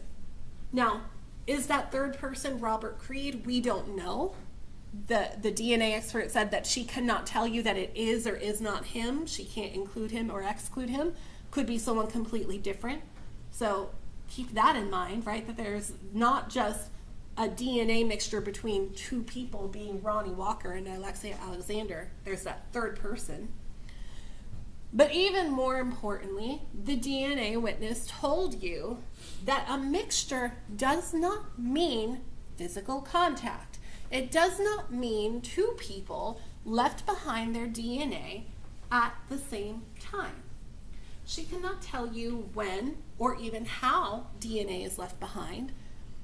The witness even testified she cannot tell you if there's that presumptive blood that was left behind, that if that blood belongs to Nilexia Alexander. Ms. Fawcett brought up the open wound could belong to Ronny Walker. But again, there is no evidence, there's no way to know how far apart that DNA got there. So when we talk about a mixture, rely upon what the expert witness told you. And what the expert witness told you is that it does not mean that the DNA is happening at the same time. So in Ms. Fawcett's scenario where she has Mr. Walker cleaning the car, for example, perhaps maybe he's cleaning the car and that's where his DNA gets on there. He's wiping down the doors. He's wiping down drying it with a towel. Whatever scenario, right? There are an unmatched number of scenarios as to how 2 different people's DNA can get onto a location at completely different times. So the DNA, although it is important for you to consider, is not as powerful as the state would have you believe, for all of those reasons that I just discussed. So we have the DNA that was left behind. We don't know how it was left behind. We don't know when it was left behind. We have this black car. What else do we have without Robert Creed and without Stanley Wilson? we have the jail calls. Let me talk about that for a moment, okay? I encourage you to go back and listen to those jail calls, especially that one where Mr. Walker is talking about taking a plea deal of 5 years, talking about DNA. What you're going to find is that the way that that call was chopped up, it's not the same conversation. And the judge read you the instruction on the recording being edited. What you're going to find is that it's two different conversations happening, right? And think about it. Mr. Walker is facing the death penalty. The state of Florida is trying to kill him because they Objection, believe counter argument. Not sustainable. the state of Florida is seeking the death penalty because they believe that he in fact killed Nilexia Alexander. He knows he's not going to be offered 5 years in prison. Objection. Sustained. He knows that the state is seeking the death penalty. Consciousness of guilt? Really? Does he realistically think he's going to be offered 5 years when the state's seeking execution? No. When you look at the date of the call, or I'm sorry, when Detective Whelan testified about the date of the call, you'll find out that that call was made the beginning of this year, January 2025. 5 years is what? Almost a time served sentence for him. So, yeah, he would jump on that to not face the death penalty. Does that mean that he's guilty of killing Nilexia Alexander? Absolutely not. When talking about the DNA, again, you'll listen to it. It cuts off very quickly. He's just saying he got papers that says they found DNA in the car. That's all he says. He doesn't say anything to the effect of, oh man, they got me. They got the DNA. Or, oh man, I thought I cleaned the car better. How did I leave behind the DNA? That's not what's going on. So again, I encourage you to listen to that jail call. The jail call with Erica Sweet. Go ahead, listen to that one. Because what you're going to hear is that Ronny Walker is trying to convince Erica Sweet to cooperate and to testify. Now, you're not going to hear him trying to tell her what to testify to. You're not hearing him tell her anything like, hey, make sure that you don't show up to court. That would be consciousness of guilt. That would be tampering with a witness. But he's not doing that. He's saying her, you got to show up. I need you to show up. I need you to testify. He knew what she was going to testify to. And it wasn't the defense that called her as a witness. It was the state. The prosecution called her as a witness. It's not as though she did Ronny Walker any huge favors by coming in here saying that she left her phone behind in the car, that he had access to the phone, right? So none of those things equate to guilt, okay? So we've got the car, we've got the jail calls, we've got the DNA, we've got his statements to Detective Whelan. Again, nothing there. He was not as though he gives a confession to Detective Whelan, okay? The state wants to harp on this statement that Detective Whelan claims Ronny Walker made about the fact that he didn't have a working phone for 2 weeks and he broke his phone and all of that. And I'll talk about that some more when we talk about Detective Whelan's investigation. But again, none of those things are proof beyond a reasonable doubt. So, why am I talking about all of this? In order to find Mr. Walker guilty, you would have to believe Stanley Wilson and or Robert Creed. There's no other way around it. There's no other proof that Mr. Walker is at all responsible for the death of Nilexia Alexander.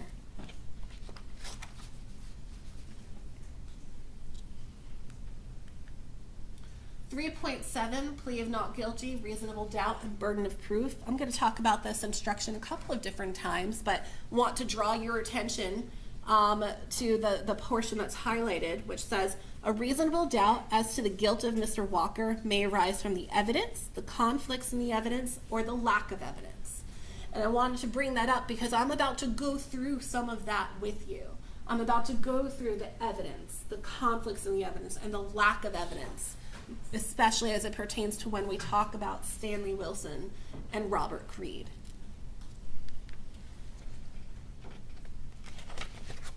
3.9, weighing the evidence. This is an instruction, and I'm going to go through these in more detail, and they'll be bigger. You'll be able to see them on the screen, but I wanted you to see the instruction.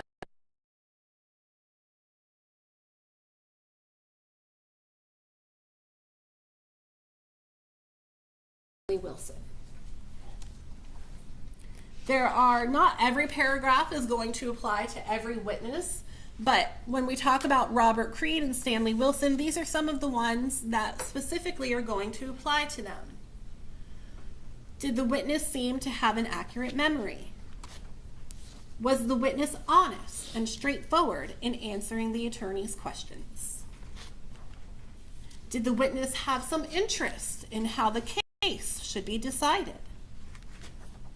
Does the witness's testimony agree with the other testimony and the other evidence in the case? Has the witness been offered or received any money, preferred treatment, or other benefit in order to get the witness to testify? Had any pressure or threat been used against the witness that affected the truth of the witness's testimony? Did the witness at some other time make a statement that is inconsistent with the testimony he or she gave in the courtroom? Has the witness been convicted of a felony or a misdemeanor involving dishonesty or false statement? And then there's this rather large paragraph that I'm going to go through with you. I'm going to blow up the text in just a second that we talked a little bit about, I believe, in jury selection. And it specifically tells you, you must consider the testimony of some witnesses, and again, we're talking about Robert Creed and Stanley Wilson, with more caution than others. For example, a witness who claims to have helped the defendant commit a crime or who hopes to gain more favorable treatment in his own case may have a reason to make a false statement in order to strike a good bargain with the state. This is particularly true when there is no other evidence tending to agree with what the witness says about the defendant. So while a witness of that kind may be entirely truthful when testifying, you should consider his testimony with more caution than the testimony of other witnesses. However, if you find the testimony of such witnesses convince you beyond a reasonable doubt of the defendant's guilt, or other evidence in the case does, then you should find the defendant not guilty. You should find the defendant guilty.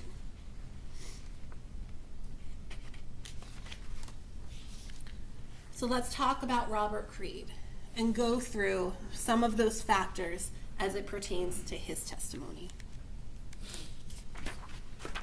Did the witness seem to have an accurate memory? The interesting thing about Robert Creed is that it appeared as though during his testimony that he had a more accurate memory here in this courtroom 3 or so years later than he did when he spoke with Detective Wheeland, when he spoke with Mr. Terry, when he spoke with me, all on prior occasions, right? Because his testimony is that now he's suddenly recalling facts that he never previously gave to anybody. Facts like the fact that he specifically recalls staying at Ronny Walker and Erica Sweet's home between April 29th and May 1st. He specifically recalls that here today. That's information he'd never previously given to anybody. And he was asked that question. He was asked by Detective Wheeland. You heard Detective Wheeland said, yes, he had a conversation with Mr. Creed about where do you stay? Mr. Creed told him, I stay with my brother, or I stay over in St. Pete with my girlfriend. Never before mentioned that he stayed with Ronny Walker. That was some new information that he suddenly remembered here today. Here this week.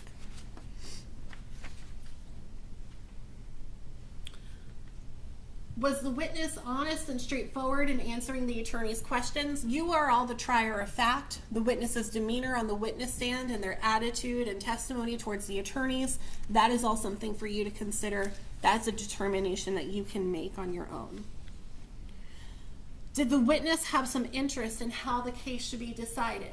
Well, certainly Mr. Creed has a lifetime of interest, right? Because if it's not him, that shoots and kills Nilexia Alexander, or I'm sorry, if it's not Ronny Walker, then it must be him, right? That's essentially the conversation that he had with Detective Whelan. So yes, Mr. Creed has every interest in having this case decided with a guilty verdict. Does the witness's testimony agree with other testimony and other evidence in the case? And so there's quite a bit to unpack here. So I'm going to start with the communication on his phone between him and Nilexia Alexander. Okay? And Mr. Creed is sort of all over the map when it comes to this, okay? Because up until this week in this courtroom, when you all heard it, he has always said, "Oh, that's my cousin. My cousin knew her," right? His cousin somehow, in the greatest coincidence of the world, knew 14-year-old Nilexia Alexander. His cousin is making those phone calls or text messages with Nilexia Alexander, sometimes in the middle of the night, right? That was all his previous statement, right? And he had never once said anything different. Detective Whelan said every time he was asked about those calls, he said, yes, my cousin, gave a name, Nicole, gave an address as to where Nicole could be found. Suddenly, here in this courtroom, now all of a sudden, Mr. Creed recalls, well, you know, Ronny Walker had access to my phone a few times as well. And that's during the weekend when I was staying with Ronny Walker as well. So the phone communication, right, it's not adding up. It is not adding up with anything that he testified to. It is not adding up with the physical evidence that we have, the phone records that we have. Because if you go back and you look at the records, you're going to see that the contact that first begins between Nilexia and Creed, that contact is an outgoing call from Nilexia to Robert Creed. So if the phone's not ordinarily Ronny Walker's, and Robert Creed wants to try and have you believe that this is Ronny Walker using the phone, how is the first communication an outgoing call from Nilexia to Ronny Walker on someone else's phone? It doesn't add up. And again, the timing of all of the calls that I mentioned as well. Is it the cousin? Is it Ronny Walker? Who, you know? The point is that Mr. Creed was all over the map when it comes to this issue. Contact with Robert Parker. This is another big one, right? So that, and Robert Parker, you might remember, that's the person that text message was sent to. Hey, this is Q. Robert Parker is the one where there are several phone calls being made from Erica Sweet's phone to Robert Parker, starting from the night of the murder all the way into the following day. And Mr. Creed's given different answers about this as well, right? His testimony here in this courtroom to you was that he never used Erica Sweet's phone. He's never used the phone. He doesn't have any explanation as to how those messages would have appeared from Erica Sweet's phone. He told you that the messages were sent from Nilexia, and they were sent using Nilexia Alexander's phone, and that the phone calls were made by Nilexia Alexander on Robert Creed's behalf. You know from the testimony and the evidence that none of that is true. There's not a single communication that appears on Nilexia Alexander's phone records to corroborate what Mr. Creed said. And what's more, we know that all of that communication occurs after Nilexia Alexander is dead.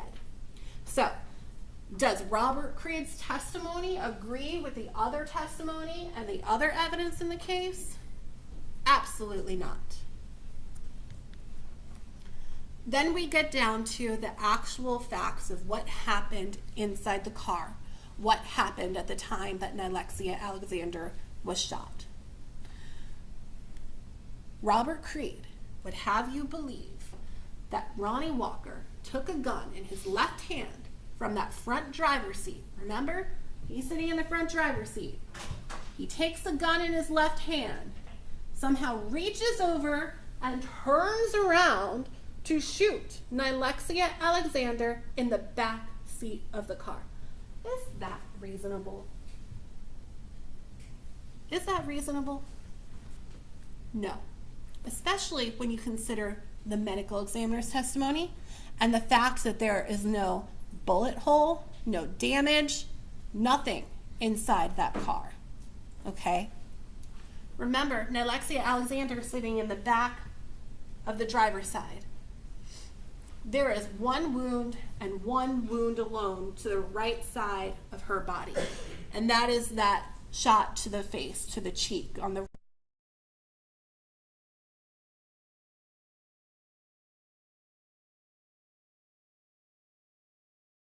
her belongings, right, the phone cord and her drink, and get out of the car and scurry over to that empty lot where she was found. So, the shot to the cheek is the only shot on the right side of the body. We know that that shot could not have occurred inside the car. In order for Nilexia Alexander to get out of the car, she'd have to be able to move. And so that's where Mr. Terry comes up with his example of, well, isn't it possible that if someone's sitting in the back seat of a car, they see a gun come over to them, they turn towards the gun, and they kind of put their arm up to keep them from getting shot, right? That was the example that he posed to the medical examiner. That's the example he has to pose to the medical examiner. Because to believe Robert Creed, that is the only shot that could possibly occur inside the car. The shot to the back of the left arm. That's the only shot. Because you heard the testimony of the medical examiner. That is the only shot where Miss Alexander would have been able to get out of the car at that point. All of the other shots would have rendered her immediately unconscious. Does it make sense that if someone was pointing a gun at her from the front seat of the car, that instead of turning to her left and getting out, she instead is going to turn towards the gun? That doesn't make any sense. And then again, the physical evidence. Robert Creed testified all of the windows are up. There are no bullet holes or gunshots that go through the window. There's no ripping or tearing in the upholstery. There's no evidence of any sort of gun being fired inside that car. So when it comes down to how the shots occurred, no, the witness's testimony does not agree with the other evidence in the car. You know, Mr. Terry asked some questions about when a bullet is traveling, doesn't it lose some velocity? Sure, it loses its speed. But you heard it also the medical examiner testified this is not a bullet that went through any sort of major artery, did not go through any bones. It went through skin, in and out. So what, the bullet just happened to fall in the back seat of the car without ripping or tearing anything?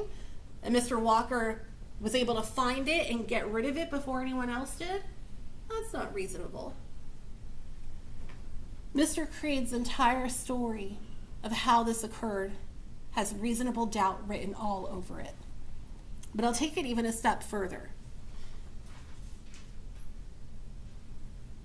Why, if Mr. Walker has this grand premeditated plan to shoot and kill Nilexia Alexander, why is he involving a third person? Why is he waking up a man who is sick and vomiting and has a stomach problem and making him sit in the front seat of the passenger car? For what? What purpose would Robert Creed have in the car? That's something that you should consider, right? Is the story that Robert Creed is telling you, is that reasonable? No, it doesn't add up. Also, when you consider the fact that, right, Robert Creed tells you that he was so sick, he was slumped over, he didn't want to be there, Ronny Walker forced him to be there. Why is he texting his cousin to take him to a bar? Because that's what he told Detective Wheeland. Detective Wheeland testified when he confronted Robert Creed about those messages that where Mr. Creed was reaching out to his cousin, Mr. Creed was saying, yeah, I was trying to get a ride to go to the bar. So again, that does not add up. That does not agree with the other testimony and the other evidence in the case. So I'll move on to the next question. Has the witness been offered or received any money, preferred treatment, or other benefit in order to get the witness to testify? Well, of course we know he's never been charged with murder. When he agreed to testify against Mr. Walker, the state released him without having to pay any bond.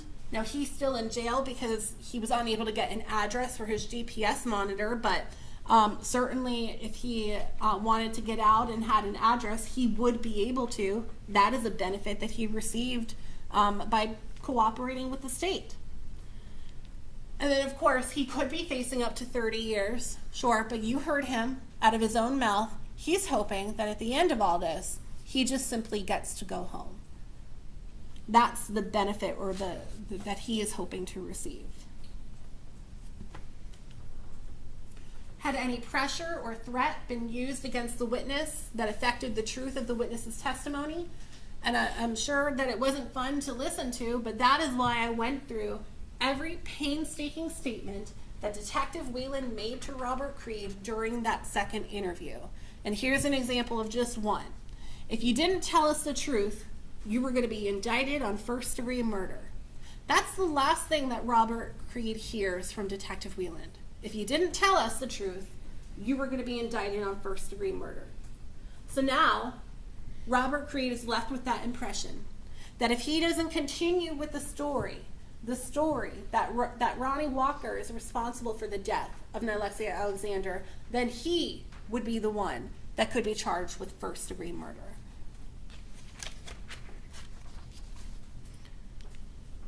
Did the witness at some other time make a statement that is inconsistent with the testimony he or she gave in the courtroom? Well, of course, we know that that entire first statement he gives to Detective Whelan, that is all a lie. He tells Detective Whelan he didn't know anything about the murder. He doesn't know Nilexia Alexander. He knows nothing about any of this. There's that statement that he makes here that he was sick, he was slumped over in the car, yet he's some reason calling his cousin for a ride to the bar. He acknowledged to Detective Whelan that that was in fact him using Erica's sweet phone to make all of those phone calls and all of those text messages, or that text message to his cousin. He denied that here in the courtroom in front of you. And then, of course, as I previously stated, he now claims that he would sometimes stay with Ronny Walker. When he was previously asked, he stated that he stayed with either his brother or his girlfriend in St. Petersburg. Same thing about the phone, right? When he was previously asked, how is your phone contacting Nilexia Alexander? He didn't say that that phone was contacting her because of Ronny Walker. He said that phone was contacting her because of his cousin. Has the witness been convicted of a felony or misdemeanor involving dishonesty or false statement? And for Mr. Creed, he has 21 felony convictions. You are able to consider that when determining his credibility as well. And then finally, that last paragraph about you should consider witnesses' testimony with a more critical eye. Same things I previously said, not facing a murder charge, released without having to pay the bond, and he's hoping to go home. So, when you consider Robert Creed's testimony, it has reasonable doubt in all three of those places. It has reasonable doubt in the evidence, right? How he's claiming the shooting happens. He has reasonable doubt in the conflicts in the evidence, the different statements that he gave. And it's got reasonable doubt in the lack of evidence, lack of anything corroborating, anything that he's saying about, oh, it was someone else using the phone other than me. Or, oh, Nilexia Alexander made those phone calls, not me. So let's move on then to Stanley Wilson. Did the witness seem to have an accurate memory? And there are lots of different things that Mr. Wilson and I went back and forth on, and I would ask that you just recall, either from your own notes or your own recollection, some of the things that he was inconsistent about, but or that he had a poor memory about. And one of those things was, how many conversations did he have with Ronny Walker? Because when he testified on direct examination to Mr. Terry, he told Mr. Terry about one conversation that happens at Ronny Walker's mom's house. And then when I questioned him, I said, well, Didn't you give us a previous statement where you said that there were two different conversations, one at Ronnie's mom's house, one at the cousin's house or his niece's house, and then all of a sudden he recalled, oh yes, there were two different conversations, and then all of a sudden he was able to recall those details. He previously had recalled that conversation happened in the month of May, right? He admitted that. He acknowledged to that. He acknowledged, yes, I previously told you that I had this conversation with Ronny Walker in May before I turned myself in Manatee County. It was only here in the courtroom that he remembered that he turned himself into Manatee County sometime in July, and that the conversation must have happened the day before he turns himself into Manatee County in July. But you heard from Detective Wieland, right? There is no record of Mr. Wilson turning himself into Manatee County on the same day that Ronny Walker gets arrested. And that's significant because no one forced Stanley Wilson to give this statement saying that this conversation happens the day before. Nobody forced him to say that. He said that on his own, emphatically. I brought that to his attention numerous times. He has said, the conversation with Ronny Walker, where Ronny is confessing to me, happens the day before I turn myself into Manatee County, happens the same day that Ronny Walker gets arrested, the day before Ronny Walker gets arrested. So clearly his memory is wrong in that account as well. He told you here in the courtroom that Nilexia Alexander was shot in the cheek. Ronny Walker told him that. But I drew his attention to the fact that I talked to him just a couple of weeks ago, and he previously said Ronny Walker never told him where he shot Nilexia Alexander. Well, now suddenly he remembers, oh, Ronny Walker must have told him, shot her in the cheek.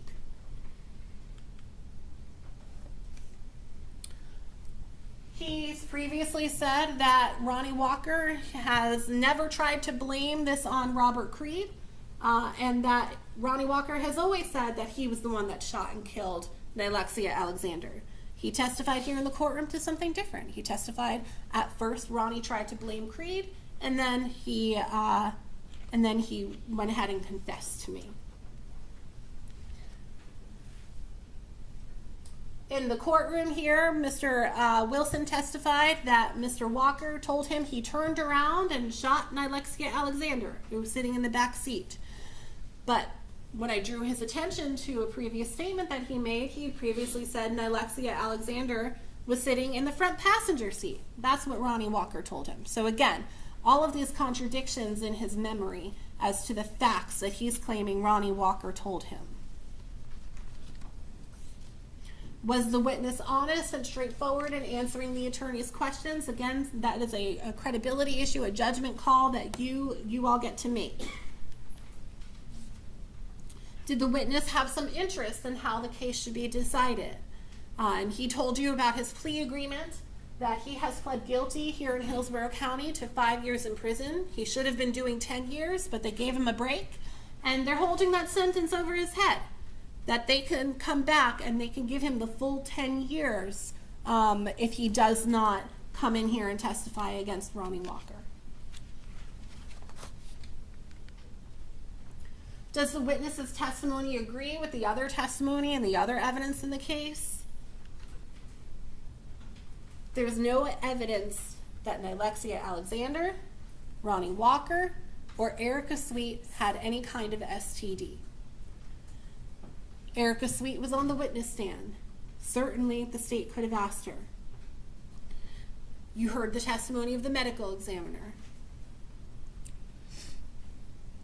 No evidence that Ronny Walker had any kind of STD, right? So sure, Stanley Wilson is saying these things. He's saying that, oh, this is what Ronny Walker told me, but there's no other evidence to corroborate that. Robert Creed doesn't corroborate that. Robert Creed doesn't tell you that they're arguing over some kind of an STD. Robert Creed says there's one thing only that is said by Ronny Walker.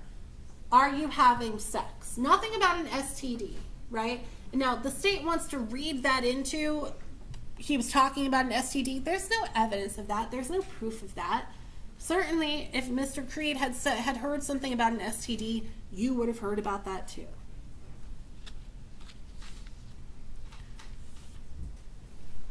And then again, there's this timeline that Mr. Wilson is completely off on.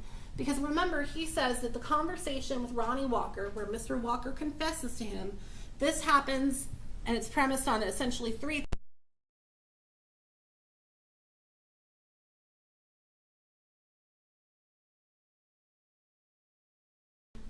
Robert Creed out of Pinellas County. Well, I guess Mr. Walker must have had his magic ball on his hand, because remember, at that time, when this conversation is supposedly happening, there hasn't even been an arrest warrant out for Robert Creed. Let alone the fact that Robert Creed wasn't arrested until several weeks later at the end of July. This isn't a situation where Mr. Walker is saying, oh, I think you're probably going to need to help me out with a friend. No. Stanley Wilson testified that Mr. Walker specifically told him, Robert Creed's in Pinellas County. I need you to help bond him out of Pinellas County. Again, none of the evidence complies or comports with that. Mr. Terry told you when he got up here in opening statement, right? Mr. Wilson, he's a con man. And you heard the situation that Mr. Wilson was in when he decided to contact the state of Florida to tell them about all of this wonderful information that he had. He was about to have his bond revoked. He was about to go to prison. So, has the witness been offered or received any money, preferred treatment, or other benefit in order to get the witness to testify? Yes. The second he gave that statement, he is no longer facing the penalty of having his bond revoked. That is withdrawn by the prosecutor's office. Again, he was facing 10 years in prison. He got about half of that time. The rest of it is being held over his head. Had any pressure or threat been used? Yes, we talked about the 10-year prison sentence. Did the witness at some time make a statement that is inconsistent with the testimony he or she gave? I'm not going to repeat all of the things that I previously said, but we talked about that when we discussed his memory or lack thereof. Has the witness been convicted of a felony or misdemeanor involving dishonesty or a statement? 171 felonies. Now, what that means is up to you, right? You can determine how significant that is. But clearly, it is a consideration that the law is telling you you can consider. Just think about that, right? Why are you being told this is something you can consider? 30 misdemeanor crimes of dishonesty. That is the caliber of the witness that the prosecution has brought before you to prove Mr. Walker's guilt beyond a reasonable doubt. 171 time convicted, felony convicted, con man, Stanley Wilson. That long paragraph about benefits and such and considering testimony more critically, Mr. Wilson was desperate to speak to the state attorney's office. He made a phone call himself, and then he made sure his attorney followed up as well. Again, because he knew what kind of a situation he was in. That motion to revoke his bond was then withdrawn, and that 5-year prison sentence was offered. Stanley Wilson's statement has reasonable doubt written all over it. It is no coincidence that when I sat up here and I went through all of the details that he gave about the actual shooting, right? About it happening, where Nilexia Alexander was shot, where the car went afterwards. All of those things were in a news article, a very detailed news article that was printed just before he picked up the phone to contact the state attorney's office. And that may sound silly, but remember who we're dealing with here. We're dealing with Stanley Wilson, right? The guy who wheels and deals, sells insurance, and pretends to be a bondsman, and all of those kinds of things. Something else you should consider when it comes to Stanley Wilson's testimony. he told you straight up, he didn't really know Ronny Walker. He knew Mr. Walker's family. So if he doesn't know Ronny Walker, is it reasonable to believe that Ronny Walker is going to walk up to him and say, hey, I killed a girl. I need your help trying to get out of it, and give this full confession, giving him every detail from I shot her in the cheek to, and then I tried to blame it on Creed. And, oh, but Creed, I gave him a description of Creed's son. Oh, and Creed's son, he has dreads. Oh, but Creed, my friend, the real Creed, he's bald-headed. Does that sound reasonable, that this is the conversation that's going to be happening? Or does it sound more reasonable that Mr. Wilson read some of those details in the article and he then claimed that Mr. Walker gave him a confession? That's what's reasonable. Did Mr. Stanley Wilson, did he give every detail that was in the article? No. But go back and look at your notes and ask yourself, was there a detail, a verifiable detail, right? Not a gun being thrown into the Hillsborough River, but a detail that you know from somewhere else in the evidence. Is there a detail that he gave that was not in that news article? No. So I want to move on then to talk about the investigation. And I want to be clear about something. Detective Whelan's not a bad person, right? When we talk about the investigation, I'm not trying to convince you that he's not a good person or that you should dislike him. I am talking about the caliber of the investigation that was conducted here. I want to be perfectly clear about that. When I asked Detective Whelan about the reasons why he issued a warrant for first-degree murder on Mr. Walker, he gave me his list of reasons, right? We've got Robert Creed's at the gas station. Or I'm sorry, Ronny Walker's at the gas station, but we also know that Robert Creed's at the gas station. He told me, well, Ronny Walker's in this car where Nilexia Alexander's phone is traveling with it, but we also know Robert Creed is using the phone to contact Nilexia Alexander. I'm sorry, he's using the phone to contact Nilexia Alexander. We also know Robert Creed is using Erica Sweet's phone to contact his cousin. We also have Robert Creed on the video at TGH, right? And we also have Robert Creed in Ronny Walker's car at all times during the investigation. So everything that he told me about Ronny Walker and the reasons for the arrest of Ronny Walker, each and every single one of those things is true as it pertains to Robert Creed. So, why is it that Ronny Walker is sitting here and not Robert Creed? You've heard through the statements that were introduced of the things that were said during that second interview with Robert Creed. They were desperate in the investigation at that point. They needed answers. They needed to know who their trigger person is. They needed someone to tell them who the trigger person was.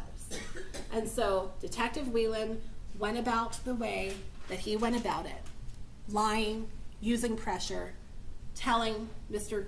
Creed he could be arrested and charged with first-degree murder if he didn't give the statement at that time. Those are all the tactics that were used by Detective Whelan, right? He was putting pressure on Robert Creed. Robert Creed asked if he can get an attorney. Detective Whelan says, yeah, we can get you an attorney, but I'd rather get the ball rolling on this statement. And ultimately Robert Creed agrees. Okay, yeah, let's just get the ball rolling on the statement, right? Detective Whelan approaches this interview very differently from other interviews. In other interviews, you heard him say, yeah, we don't give out a whole lot of information. I want to know what the witness knows before I tell them anything. And that clearly was not the case. Mr. Creed was spoon-fed the information that Detective Whelan wanted him to have. And Robert Creed gives Detective Whelan about information. Right? That phone contact between Robert Creed's phone and Nilexia Alexander, it's not nothing. It is something. It is significant. But as significant as that is, Detective Whelan doesn't see fit to follow up and to see if what Robert Creed is telling him is the truth.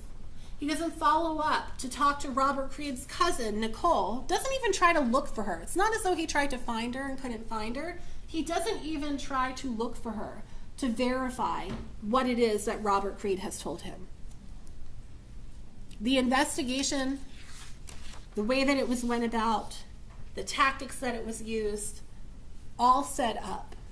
They were all set up to appear the way that they appear here today, which is that they have their witness coming in to point the finger. Because if they didn't have a witness to do that, then it's nobody. Then they can't prove anything. Ms. Fawcett talked to you about first-degree premeditated murder, so I'm not going to spend a whole lot of time going through the jury instruction with you. But what I am going to tell you is that you obviously will have a definition of what it means to be first-degree premeditated murder. And what I'm going to ask is that if you find yourself in a situation where you are looking at the charge of first-degree murder because you believe the state has met their burden in proving that Ronny Walker is guilty of killing Nilexia Alexander, that you also then consider the entire law, including the lesser included crimes. The lesser included crimes are going to be that of second-degree murder and manslaughter. You're also going to be given an instruction by the judge about adequate provocation and heat of passion. Adequate provocation and heat of passion will have steps for you to follow where you can look at and see, okay, if I do think Ronny Walker did this, then is there adequate provocation? Was there an argument that was happening and this happens out of heat of passion? So I would just ask that you consider all of the law if you find yourself in a situation where you are considering that. Tampering with physical evidence. Again, the evidence in this case essentially is going to come down to Robert Creed and Stanley Wilson. When it comes down to the evidence about cleaning the car, getting rid of any kind of evidence or something like that, you're essentially left with Mr. Walker's boss from the Giant Motors, right? Where he said, yeah, we saw him taking a long time cleaning the car one day. Yeah, it could have been a little bit odd. But he didn't tell you when that happened. He couldn't remember. We don't know if that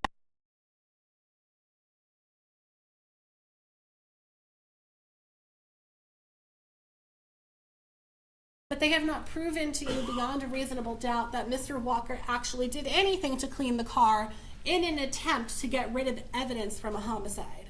They have not provided any information or any proof to you, verifiable proof, that he got rid of a murder weapon, that he picked up shell casings from the ground and got rid of those, or that he threw Nilexia Alexander's phone out the window or got rid of it for some reason. You know, what's interesting about Nilexia Alexander's phone is that it basically stops communicating with cell phone towers very shortly after that Tampa General Hospital video. Who do we know that gets in the back seat of the car at the Tampa General Hospital? It's not Ronny Walker, Robert Creed. Right? So that's something to consider. Did Robert Creed discover the phone? Did he get rid of the phone?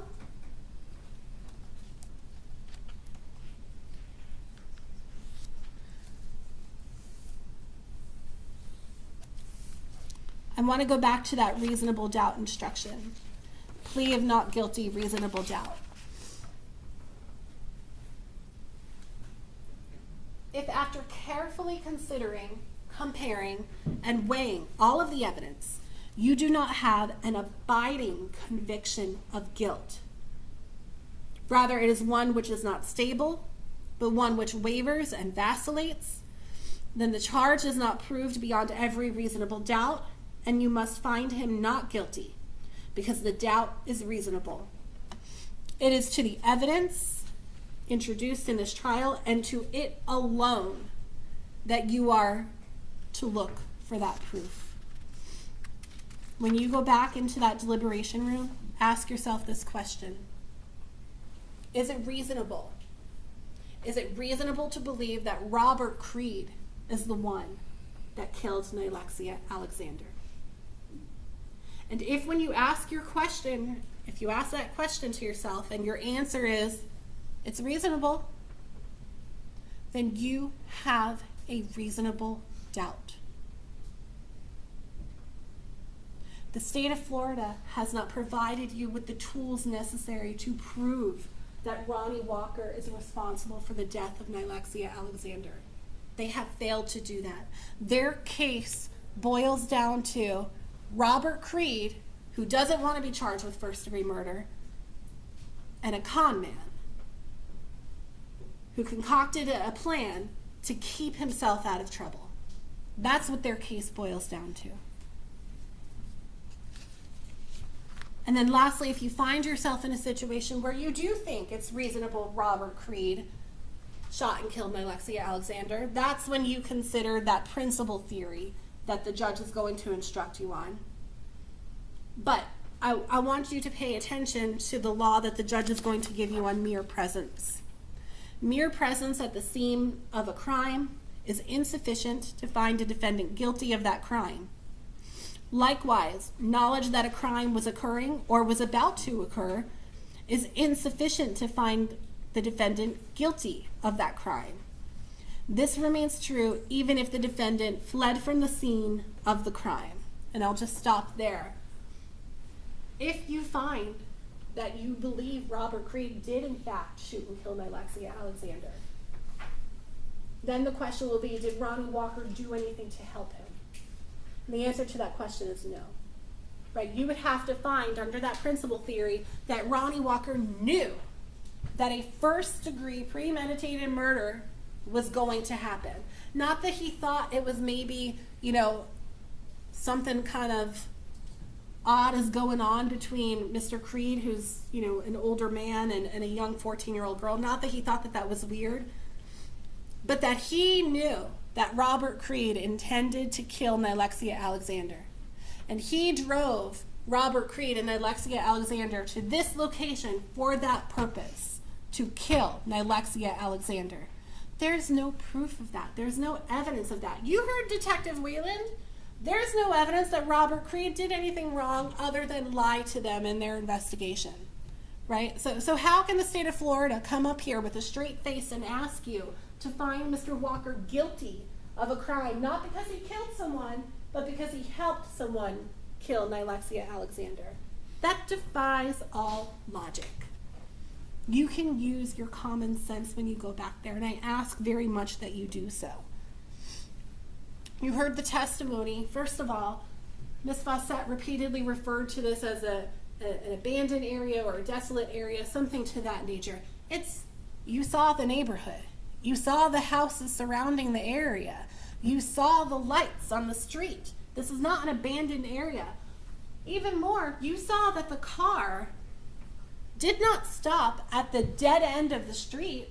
Rather, the car drives towards the middle of the street by that abandoned lot. So it's not as though Mr. Walker would have driven the car to try to conceal it because he knew a first-degree murder was about to happen. There's no evidence on the record, right? That their evidence is one of two things. Ronny Walker did it or he didn't. That's it. There's no evidence that he helped anyone else commit a crime, that he knew that a murder was about to happen. In closing, I would just like to remind you of that presumption of innocence that Mr. Walker started with. The presumption that remained with him through each and every witness and each and every exhibit, each and every piece of evidence. That presumption is still with him even now because the state has not proven their case. If you go back there in the deliberation room and you find yourself on the fence, you're not sure, you're going back and forth, well, maybe Ronny Walker did it, but maybe Creed did it. They both could have had access to do it. I'm not sure. Those are all reasonable doubts. If you find yourself back there in the deliberation room, asking yourself, going back and forth, I can't believe what Robert Creed is telling me because none of that is credible or believable. I don't believe Mr. Stanley Wilson, because none of what he's telling me is believable. That, again, that is reasonable doubt. Ronny Walker is innocent. He is not guilty. I am asking that you return the only verdict that is supported by the facts and the evidence in this case. that is a verdict of not guilty as to each count. I thank you very much for your time and attention. Gary? Yes.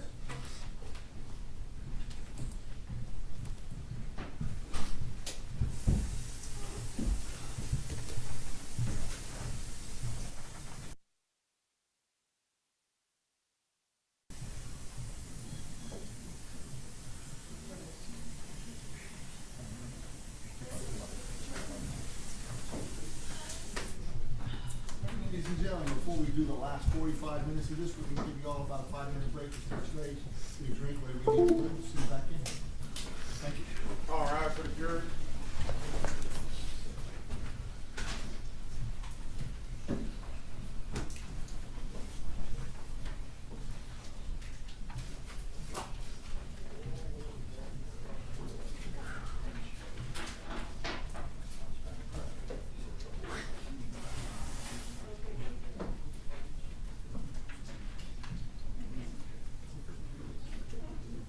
See you be seated.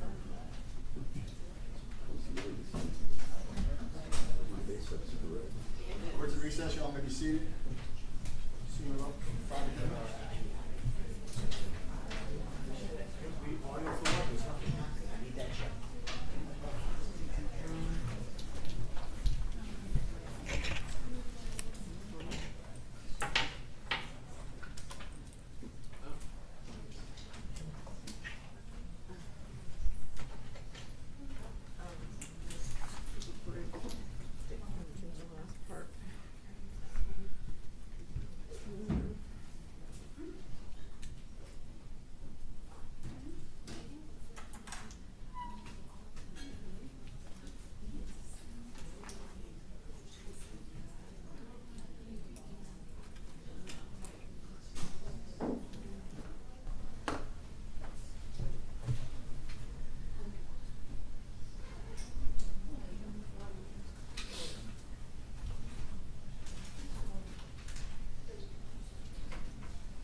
last one say?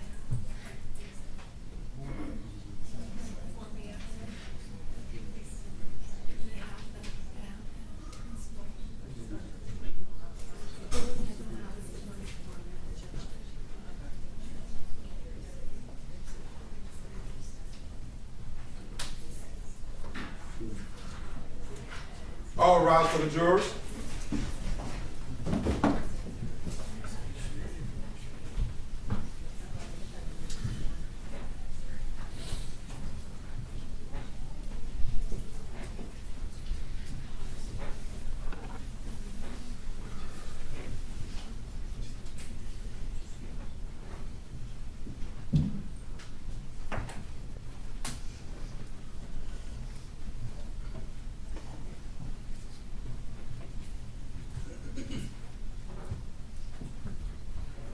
Jury's back, y'all may be seated.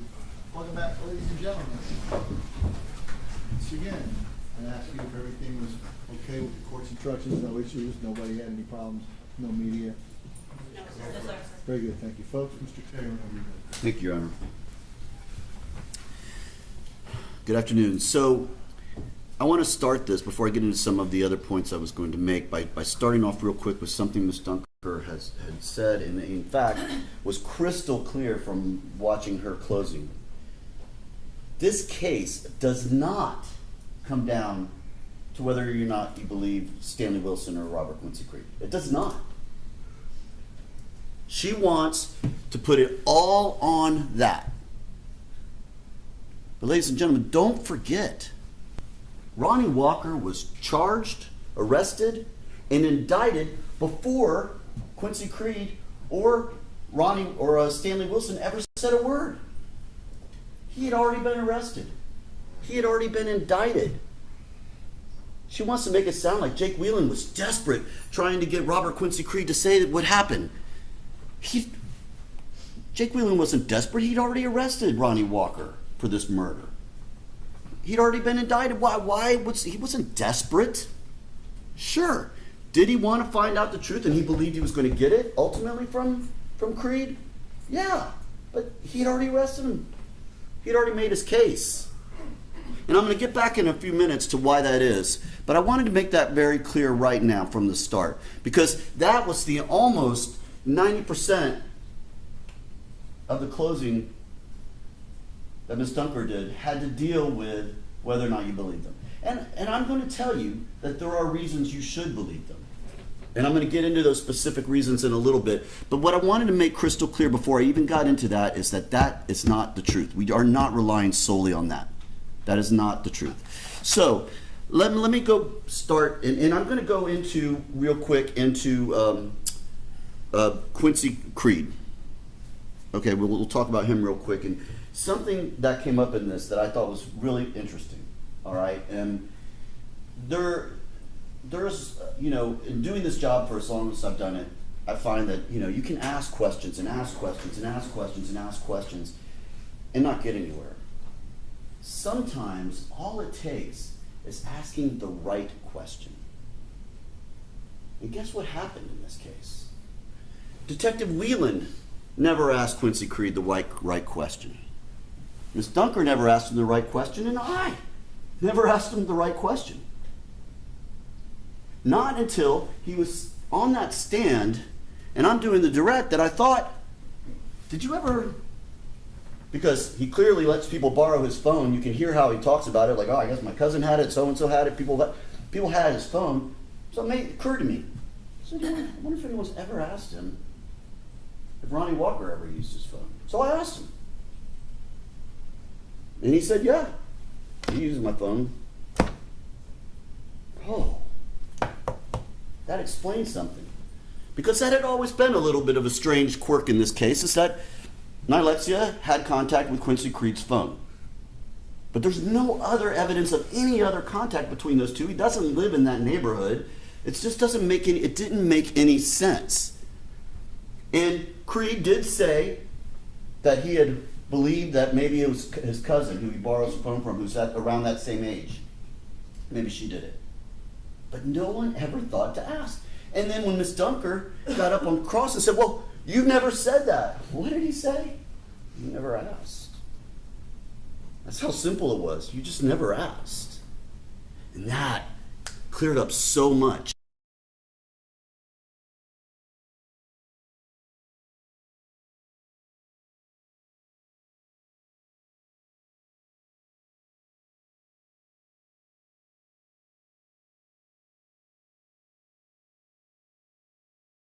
Next right question. Where were you staying that weekend? I was over.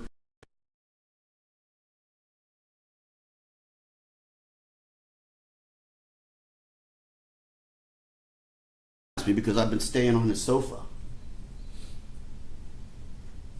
Oh.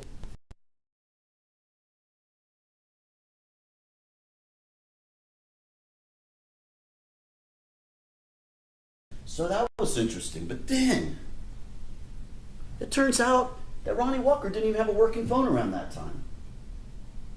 Makes even more sense. And then ask yourself, Ronny Walker is doing something with this young girl. Do you think he wants his wifey to find out? Do you think he's going to use Erica Sweet's phone? His phone's not working. Whose phone do you think he's going to use? He's going to use Creed, his friend, who, ladies and gentlemen, I mean, we need to be clear. You can tell he's not the brightest individual. And it's very clear that Ronny Walker was using Creed in many aspects in this case. But the right question, it was never asked. So when Ms. Dunker gets up here and says, oh, he's now suddenly remembering something. No, he never said he didn't remember it.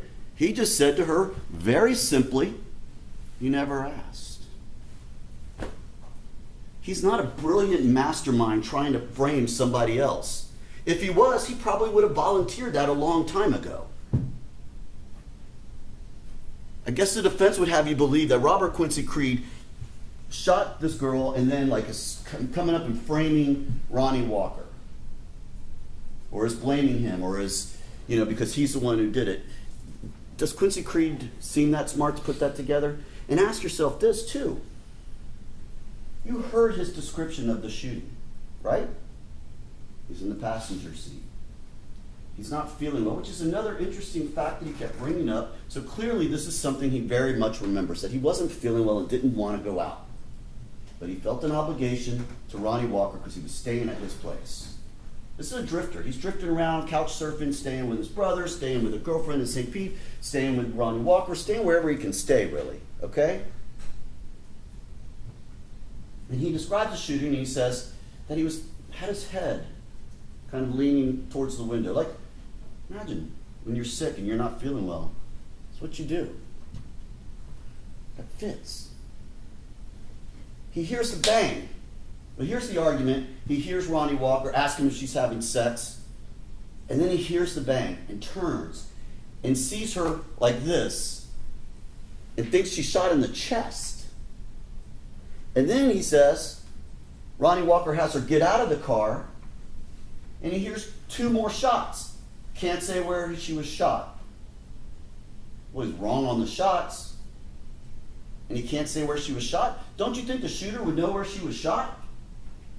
Don't you think the shooter, if he's trying to blame someone else, is going to give you the accurate information about how the shooting occurred to make it look even more like the other person did it? No, he didn't know, because he was sitting in the car. And Ronny Walker gets out and shoots her.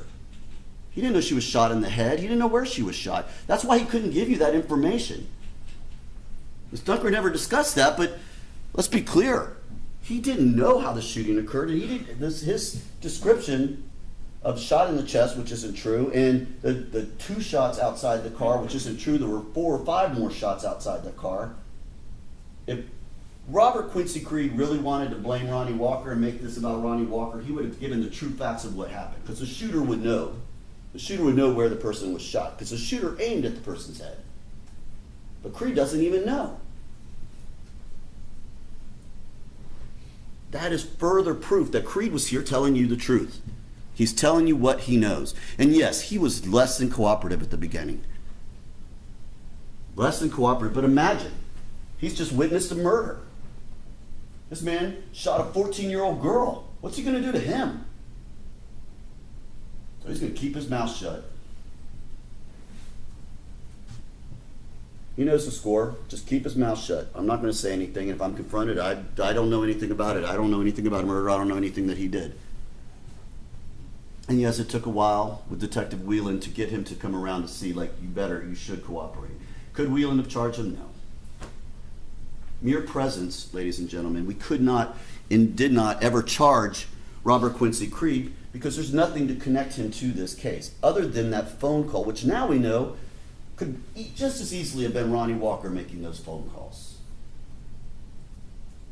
There's nothing else linking Creed to doing anything in this case. Ronny Walker did a bunch of stuff, which I'll get into in a minute, but we can't show whatever Creed did. If Creed was just sitting in that passenger seat with his head against the window as he describes, then that's mere presence. There's no chance to convict him. You heard Detective Whelan. Nah, I couldn't have charged him. I wasn't going to charge him because he knew. He knew you couldn't charge Quincy Creed with this. Just because her number is in that phone for a few times during a short period of time, it's not enough to charge a passenger of a vehicle where a woman or a girl gets shot. It's just not enough. And he knew that. But the driver, we'll get into that in a minute. Much more there. So, Creed has told you what he remembers about it. And granted, like I said, some of those facts don't fit up, but if he wanted to really blame him, don't you think he would have told exactly what happened? He didn't. He told what he knew, what he remembered. Don't you think he would have blamed Ronny Walker a long time ago for the numbers in the phone? If he had been a, criminal mastermind who was wanting to blame Ronny Walker for this? No. Didn't ask the right question. And finally, somebody did. Finally, we asked that right question. And that led to the next question. Where were you when those calls were being made? Oh, actually, I was staying at Ronny Walker's house during that time period. Not even Ronny Walker's house. His girl's house. Ronny's girl's house. That's how he described it. Wouldn't even go even to blame Ronny Walker at that point. He's still talking about, I was just at Ronny's girl's house. I don't think he even understood the importance and the relevance of what that information meant. He didn't get it. He wasn't trying to help the state. He wasn't trying to make up a story. He'd just never been asked. Asking the right question.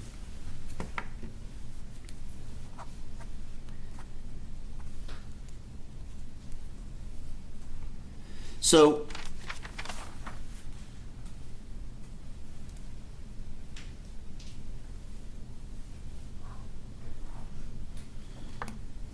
let me go back to Creed's description of the shooting in the car, because there was some, Ms. Dunker got into that a little bit and said how unrealistic that is. She's going to lean into the shot. I never said she leaned into a shot. If someone is reaching around from the front seat like this with a gun, and you're kind of leaning over, looking at them, and all of a sudden you see the gun, what is your instinct to do? Duck. You duck down. And she's sitting there like this, she leans, she's like, ah. She ducks and it goes right there, right through her back. It makes perfect sense, it fits the evidence perfectly. And you heard from that medical examiner, yeah, that's definitely possible. That definitely could have happened that way. Absolutely. You turn and duck from a shot. You protect yourself, you protect your body, you turn. And that's what she did. She covered herself. And then she comes up like this and shot. And that's why Robert Creed thought she was shot in the chest, because she's holding her chest. But she was shot in the back. How else do we know she was shot in the car?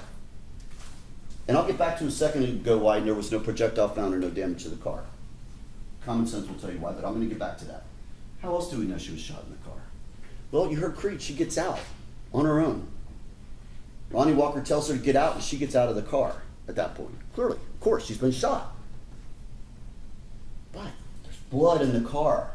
Right there, right by the little door where she was sitting, because she's bleeding already.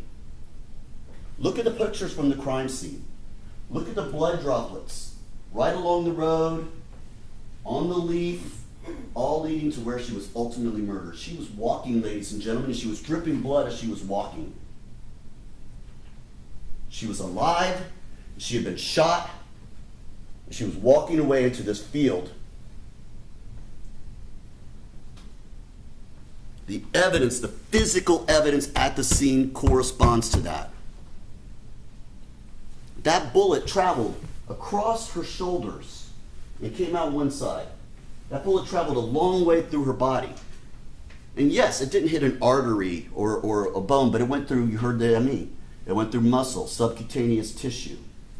That bullet lost velocity as it travels through the body. It had to break the skin originally, go through all that muscle in the back, go through the subcutaneous tissue, and then break through skin again to come out. Its velocity's gone. It's not going to damage anything. It's going to drop right there on the seat. You saw what happened to the other projectiles, right? Where she was shot in the head out on the vacant lot? Feet from her. Because it went through her head, lost velocity, and fell right on the ground. It did go 20 feet away. It did go into a house down the street. Because when a bullet goes through a body, common sense tells you, ladies and gentlemen, it loses its velocity. And those bullets lost their velocity, and the bullet in the back dropped inside that car, and somehow, Ronny Walker found that bullet and cleaned it before the police did. So no, it didn't have the velocity to go into a seat or to tear anything up because the body, Nilexia Alexander's own body, had taken all the energy out of that bullet. So yes, she was shot in that car just as Robert Quincy Creed describes. It fits perfectly, exactly, the way a person would react when faced with a gun in their face. The way she got out, the blood drippings, all of that fits for what was Nilexia's last moments of her life. Before that man right there put those final bullets into her head. How else do we know she was shot in that car? We've got the droplets of blood. Look at those pictures. You will not see a single drag mark. If you heard from the medical examiner, she was shot in the head in that car, she would have been unconscious. There is no way they could have gotten her out there without dragging her, lifting her, doing something crazy with her. But there's no drag marks, there's no heavy foot dragging, nothing. She walked to where she was ultimately executed.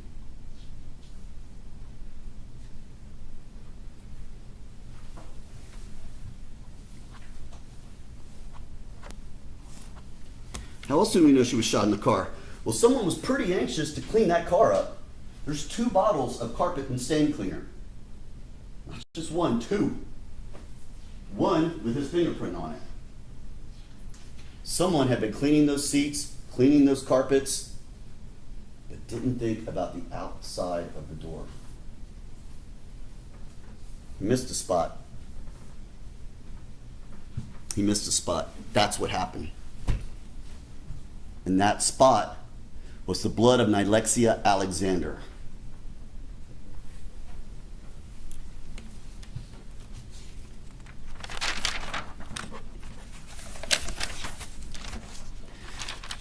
Let me talk to you briefly about Stanley Wilson. And again, I'm going to go back to what I said at the very beginning of this. State doesn't need Stanley Wilson's testimony. You don't need to believe everything Stanley Wilson said to find him guilty in this case. Not at all. And now, I submit to you, there's reasons to believe him. He had a close family connection. He was dating and going out with the niece of Ronny Walker. He was working in the bond field, so it makes sense that Ronny Walker would want to go talk to him about it. And he gives a statement that gives a motive. Now, we don't have to prove motive. That's not even required. But I think the importance of that statement is, as Ms. Fawcett said on our initial closing, is it corresponds with, again, what Robert Creed said he heard Ronny Walker say. Are you having sex? In a very angry voice. Why is he saying that to her? Why is he mad at her? Well, if he believed she had given him an STD, that would probably make him mad. especially if his girlfriend's saying something about it. Now, do we know whether Ronny Walker had an STD? There's no evidence of that. Do we know whether Erica Sweet had an STD? No. And do you think if we asked her on the stand, she'd say, yes, I have an STD or I had an STD? She's not going to say that. For the same reason, Erica Sweet is never going to say that she knew Nilexia Alexander. You saw how many times she called that man? She was in love with that man. She's not gonna, oh, yeah, I knew Nilexia. Well, she knows that if the minute she says that, that's all over. It's all over for Ronny Walker. But, you heard from Stanley Wilson, he saw them together. He saw them actually fighting one time, Nilexia and Erica Sweet. Again, a lot of things he said that were not in the paper.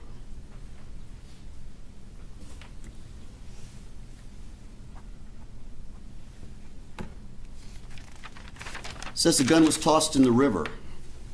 When you look at the videos that were put together by Sergeant Van Heist that show the car and where it goes, and you'll see the little cell tower sites and stuff, I want y'all to watch it at one point. You'll see after it leaves the homicide scene, it kind of does that kind of crazy little turnaround, da-da-da. But then if you watch it, look at it on the map. It's right next to the river for a while. It's right next to the river for a while. He got rid of that gun in the river. The divers just didn't know the right place.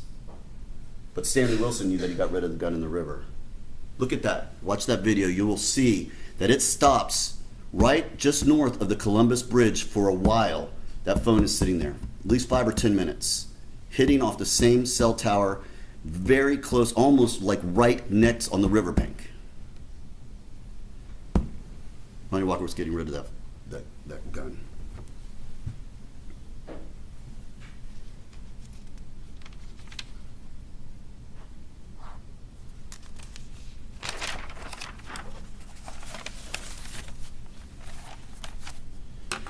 Miss Dunker got up and said, why was Creed with Ronny Walker that night? Why would he bring Ronny Walker? You're going to go kill some girl. Why would you bring Ronny Walker? Ladies and gentlemen, some defendants may manufacture an alibi. Ronny Walker was manufacturing a scapegoat. He knew if he had someone else in that car, especially someone as simple as Robert Creed, that God forbid he ever gets caught, he can always blame somebody else. He directed that perfectly. He knew that by having someone else in that car, he had someone else to blame. He manufactured a scapegoat in this case, and that scapegoat is Robert Quincy Creed. Who controlled that car?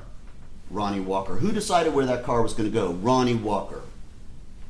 Who parked the car the way it was parked? Ronny Walker. Who drove it away with the lights off? Ronny Walker. Who was wearing a dark coat with a hood that night? Ronny Walker. Do you see the pants that Robert Quincy Creed's wearing?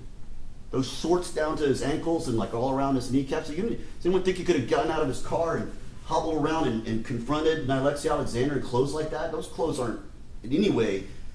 He would never be able to chase down Nilexia Alexander and shoot her in the head.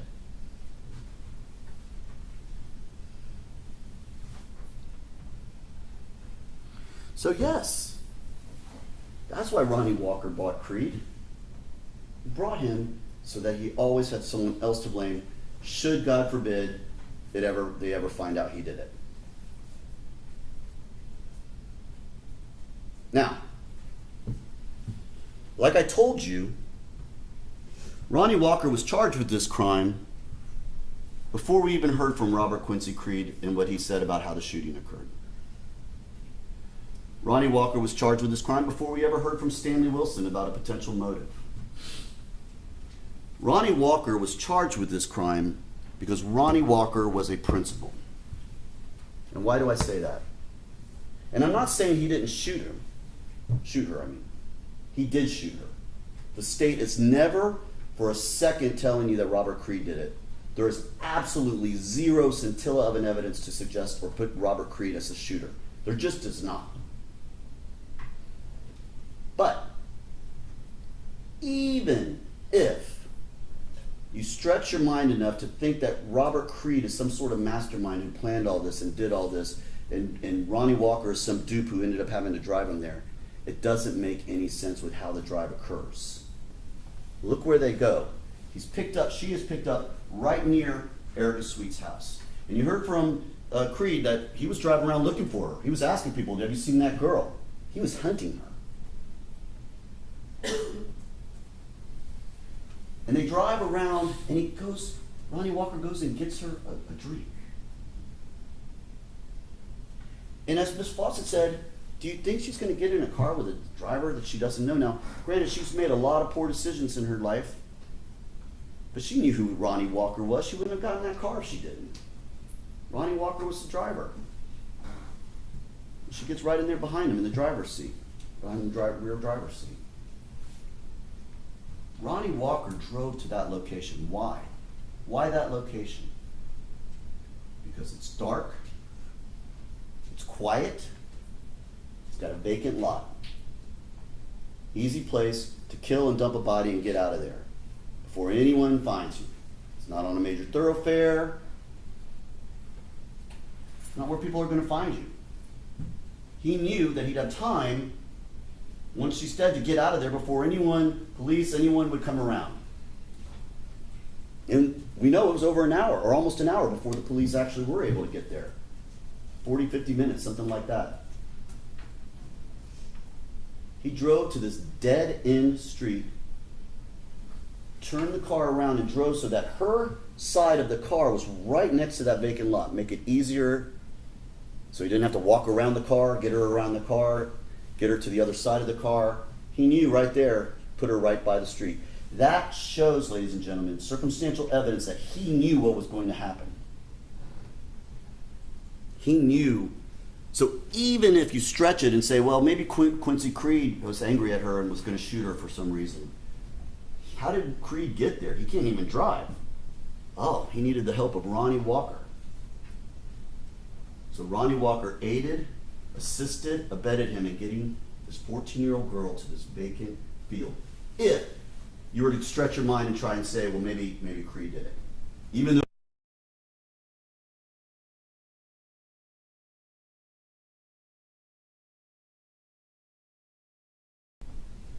but if you were to even go so far as to presuppose that Ronny Walker drove that car, drove to that location, put that car in the exact spot, and then you see it on the video, drove away, turning the lights off as they're driving away.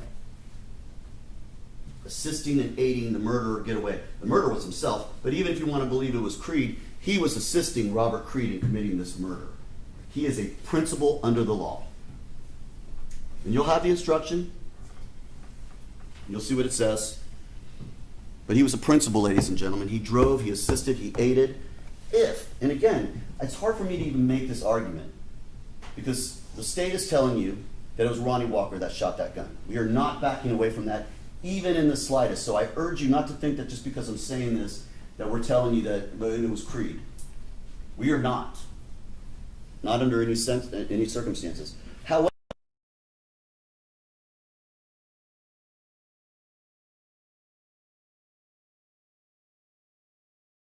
that did it, or possibly Creed that did it. But even if you were to let yourself go to that level, Ronny Walker aided and abetted this murder. He's just as guilty as the murderer if you were to stretch your mind that point. That is the principal theory. He drove her there, he drove away after it was done with his lights off. He got rid of evidence. He lied to the police when they came to him.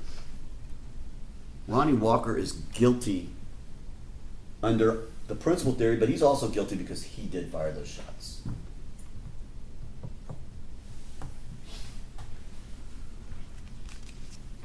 No evidence Creed ever drove that car. The DNA on the driver's side, not Robert Creed. On the windows, things and everything, not Robert Creed. You see him in every place you see Robert Creed, he's in the passenger seat. And he gets out of the passenger seat and even goes to the back seat when he's told to, because that's Ronny Walker's car. He's the one driving that car. He's the one controlling that car. He's the one controlling everything.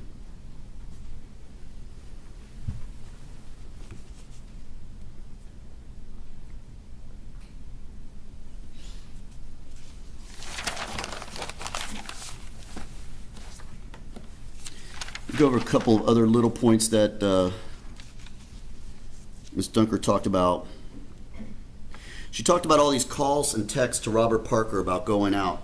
Don't forget, the majority of those calls from Erica Sweet's phone to Quincy Creed's cousin were done the next night, the 7th. They weren't even done when they were out. There were about 4 or 5 calls, you can see for yourself, where to Robert Parker soon after the murder. And more than likely, you can imagine that you just witnessed your friend shoot someone and you want to get the heck out of there, you know? So you start calling somebody you know, maybe like, maybe I can go get with Robert and get out of here. Right after the murder. You think if you just shot and killed someone, you're thinking about calling a friend to go hang out? He's calling trying to find a way away from Ronny Walker. Because now he's in it. He's just witnessed Ronny Walker kill this girl, and now he's telling him, keep your mouth shut.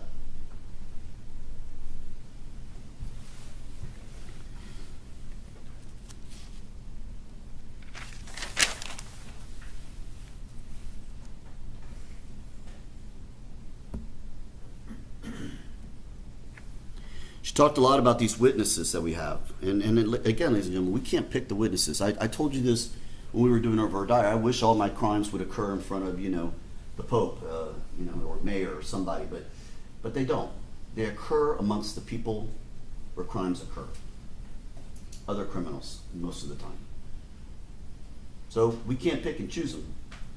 But you also know that you can believe or disbelieve all or anything they said to you. And again, the little details that Quincy Creed gave, Robert Creed gave, match. Feeling sick and putting your head down. That's something that, when you're feeling sick, that's something you would do. The way she was shot and how she came up and how she's holding her chest matches. Getting out of the car. Can we approach Judge? Yes.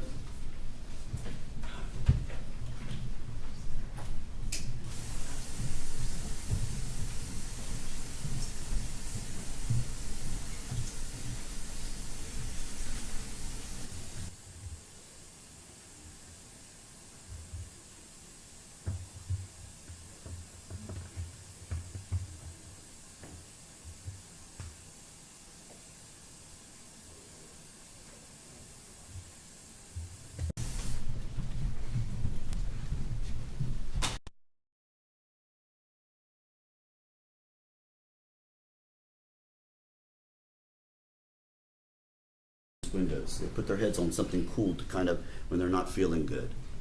It just kind of fits what he's saying happened. Those little details that not someone, especially not someone like Robert Creed, could think of. The question he said to her before he shot her. The fact that that matches up with what Stanley Wilson said the motive was. All of those little details show you that, now maybe they weren't both of them being entirely truthful. Stanley Wilson couldn't remember some things. Remember, he told you, or he said that when he gave that deposition, it was just a couple of weeks ago, and his proffer was back in August of 2022. It's been a number of years. He was never shown his proffer before the deposition, never had a chance to refresh his memory about those kind of things. So yeah, were there some inconsistencies? Absolutely. But that doesn't mean just because there were some inconsistencies that you don't have to believe the big things he said, because he's always been consistent on that. He has always been consistent that Ronny Walker shot him. He has always been consistent about the reason that Ronny Walker shot her. All of those consistencies stayed.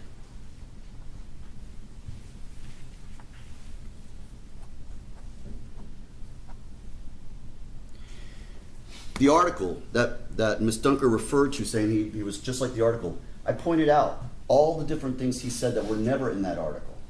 And the description of Robert Creed was never in that article. And he never met Robert Creed before, so how would he know that Robert Creed is thin and bald? It's not in the article. I went straight to that article, read the line where it describes the son, never describes what the father looks like. But Stanley Wilson knew. How did he know? Because Ronny Walker had told him. Yeah, I said it was his son. He's got these big dreads. It wasn't his old man who's thin and bald. It's the only reason you know that.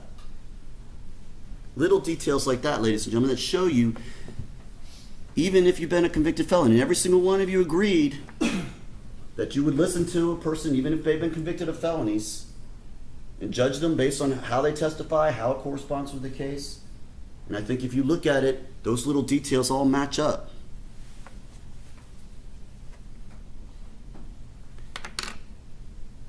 Ms. Dunker said something earlier too she said if you find a committed first-degree murder, you also need to look at secondary murder and manslaughter. That's not true. If, ladies and gentlemen, you go back there. Judge, objection. It's an improper argument and mischaracterization of my argument, Judge. I'll overrule the objection. Can the The approach rules- be heard on this, Judge? Yes.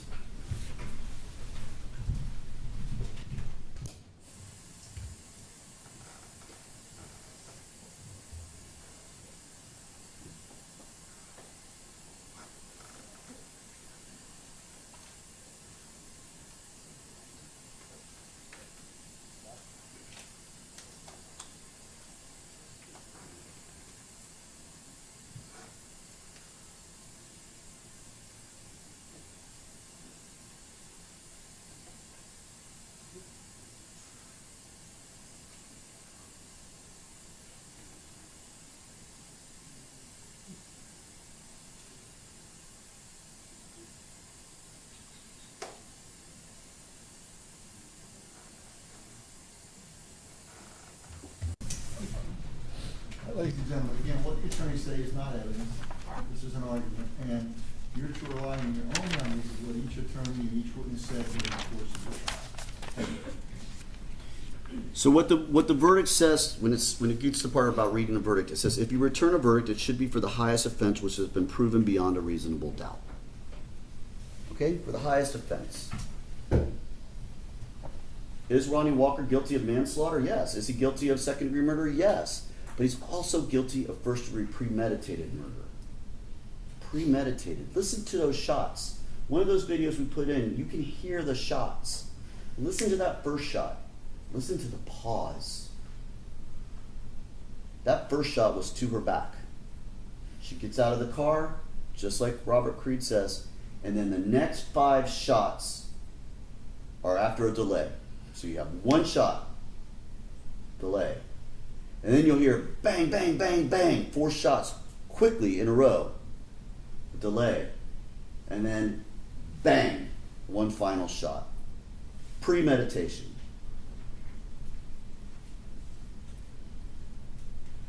The fact that he drove her to the location he drove her to tells you all you need to know, but if you weren't completely convinced at that point that it's premeditation, because why else is he driving Nilexia Alexander to that spot other than to kill her and dump her body in that vacant lot?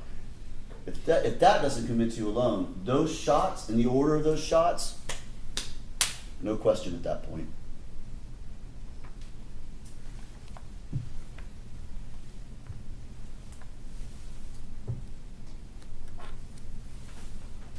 Now, Nilexia Alexander was lured into that car by someone she knew. She was taken for a drink, something she just completely unsuspecting of what was going through the mind of Ronny Walker. Then Ronny Walker drove her to a dead-end street by a vacant lot. And he executed her there, leaving her body. You saw Ronny Walker getting out of that car on video at the Thorntons just a little while after this murder. Like nothing happened. But we know, ladies and gentlemen, what happened. You know what happened, ladies and gentlemen. This was a man on a mission, a man premeditating murder. Nilexia made poor decisions in her life. Running away was a very poor decision, and I'm going to ask you, ladies and gentlemen, please don't discount her life because of how she lived her life. She deserves the same as any other victim who's murdered. The same respect, the same thought. Don't dismiss her and say, well, she was living a dangerous life. She kind of, put herself in that spot. It's going to happen. And downplay this at all. She was 14 years old, and she got in the car with a man who she trusted. The wrong man, but a man she trusted. The evidence has shown, ladies and gentlemen, beyond a reasonable doubt that on May 6th of 2022, Ronny Walker committed first-degree murder as charged and tampered with that physical evidence afterwards. And although Nilexia Alexander made the wrong choice, I'm going to ask you again, ladies and gentlemen, make the right choice today and find the defendant guilty as charged on both counts. Thank you.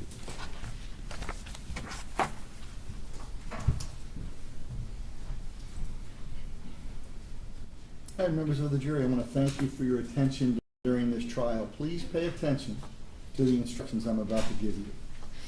Ronny Walker, the defendant in this case, has been accused of the crime of murder in the first degree and tampering with physical evidence. Ronny Walker is accused of murder in the first degree, and first degree murder includes the lesser crimes of second degree murder and manslaughter, all of which are unlawful. However, a killing that was excusable or that was committed by the justifiable use of deadly force is lawful. If you find that Nilexia B. Alexander was killed by Ronny Walker, you will then consider the circumstances surrounding the killing and deciding if the killing was first degree murder or second degree murder or manslaughter, or whether the killing was excusable or resulted from justifiable use of deadly force.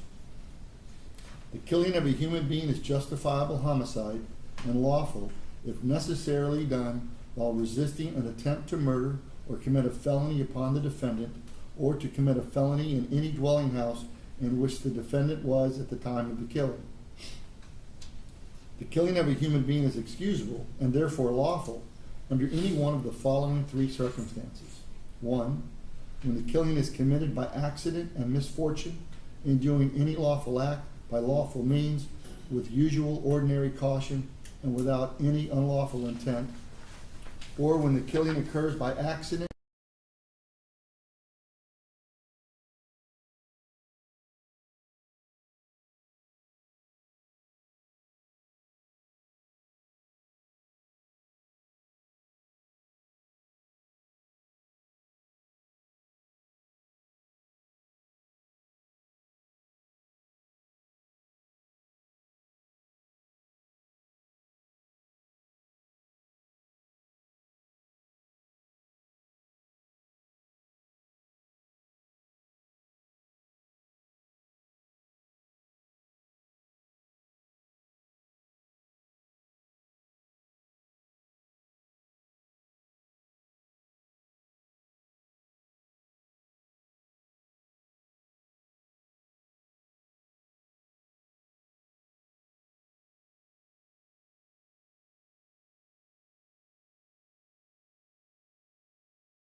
design to kill because he acted in the heat of passion based on adequate provocation, you should not find him guilty of first-degree murder. In considering the evidence, you should also consider the possibility that although the evidence may not have convinced you that the defendant committed the main crime with which he is accused, there may be evidence that he committed other acts which would constitute a lesser included crime. Therefore, if you decide the main accusation has not been proved beyond a reasonable doubt, you'll next need to decide if the defendant is guilty of any lesser included crime. The lesser crimes indicated in the definition of murder in the first degree are second-degree murder and manslaughter. To prove the crime of second-degree murder, the state must prove the following three elements beyond a reasonable doubt. 1, that Nilexia Alexander is dead. 2, the death was caused by the criminal act of Ronny Walker. And 3, there was an unlawful killing of Nilexia Alexander by an act immediately dangerous to another and demonstrating a deprived mind without regard for human life. An act includes a series of actions of related actions arising from and performed pursuant to a single design or purpose. An act is imminently dangerous to another and demonstrating a depraved mind if it is an act or series of acts that 1, a person of ordinary judgment would know is reasonably certain to kill or do serious bodily injury to another. 2, is done from ill will, hatred, spite, or an evil intent. And 3, is of such a nature that the act itself indicates an indifference to human life. In order to convict of second-degree murder, it is not necessary for the state to prove that the defendant had the intent to cause death. At issue in this case is whether Ronny Walker did not act with a premeditated design to kill because he acted in the heat of passion based on adequate provocation. In order to find that the defendant did not act with a premeditated design to kill because he acted in the heat of passion based on an adequate provocation, there must be, was that a repeat of that? In order to find that the defendant did not act with a premeditated design to kill because he acted in the heat of passion based on adequate provocation, there must have been a sudden event that would have suspended the exercise of judgment in an ordinary and reasonable person. And a reasonable person would have lost normal self-control and would have been driven by a blind and unreasonable fury. There was not a reasonable amount of time for a reasonable person to cool off. And a reasonable person would not have cooled off before committing the act that caused death. And Ronny Walker was in fact so provoked that he did not cool off before he committed the act that caused the death of Nilexia Alexander. If you have a reason, Can we approach judges? yeah, come on up. I think it was just a double. That's the same thing. It should say second-degree murder, not first-degree murder. Is that what it is? Yeah.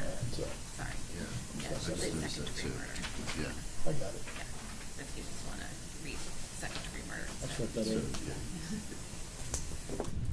Just want to make sure I get that right, I'm going to start that one over again. So what I neglected to say is, to prove the crime of second-degree murder, the state must prove the following three elements. 1, that Nilexia Alexander is dead. 2, the death was caused by the criminal act of Ronny Walker. 3, there was an unlawful killing of Nilexia Alexander by an act eminently dangerous to another and demonstrating a deprived mind without regard to human life. An act includes a series of related actions arising from and performed by a single design or purpose. An act is eminently dangerous to another and demonstrates a depraved mind if it is an act or a series of acts that a person of ordinary judgment would know is reasonable and certain to kill or do serious bodily injury to another, and is done from ill will, hatred, spite, or an evil intent, and is done of such a nature that the act itself indicates an indifference to human life. In order to convict of second-degree murder, it is not necessary for the state to prove that the defendant had the intent to cause death. An issue in this case is whether Ronny Walker did not act with a premeditated design to kill because he acted in the heat of passion based on adequate provocation. And in order to prove that a reasonable person would have lost normal self-control and would have been driven by a blind, unreasoning fury, and there was not a reasonable amount of time for a reasonable person to cool off, and a reasonable person would not have cooled off before committing the act that caused the death, and Ronny Walker was in fact so provoked and did not cool off before he committed the act that it caused the death of Nilexia Alexander. If you have a reasonable doubt to whether the defendant acted with a premeditated design to kill because he acted in the heat of passion and based on an adequate provocation, you should find him not guilty of second-degree murder. The defendant did not act, let me see here.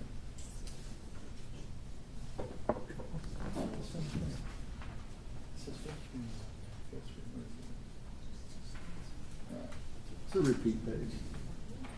Now, the lesser included was also manslaughter. To prove the crime of manslaughter, the state must prove the following two elements beyond a reasonable doubt: that Nilexia Alexander is dead, that Ronny Walker intentionally committed an act or acts that caused the death of Nilexia Alexander.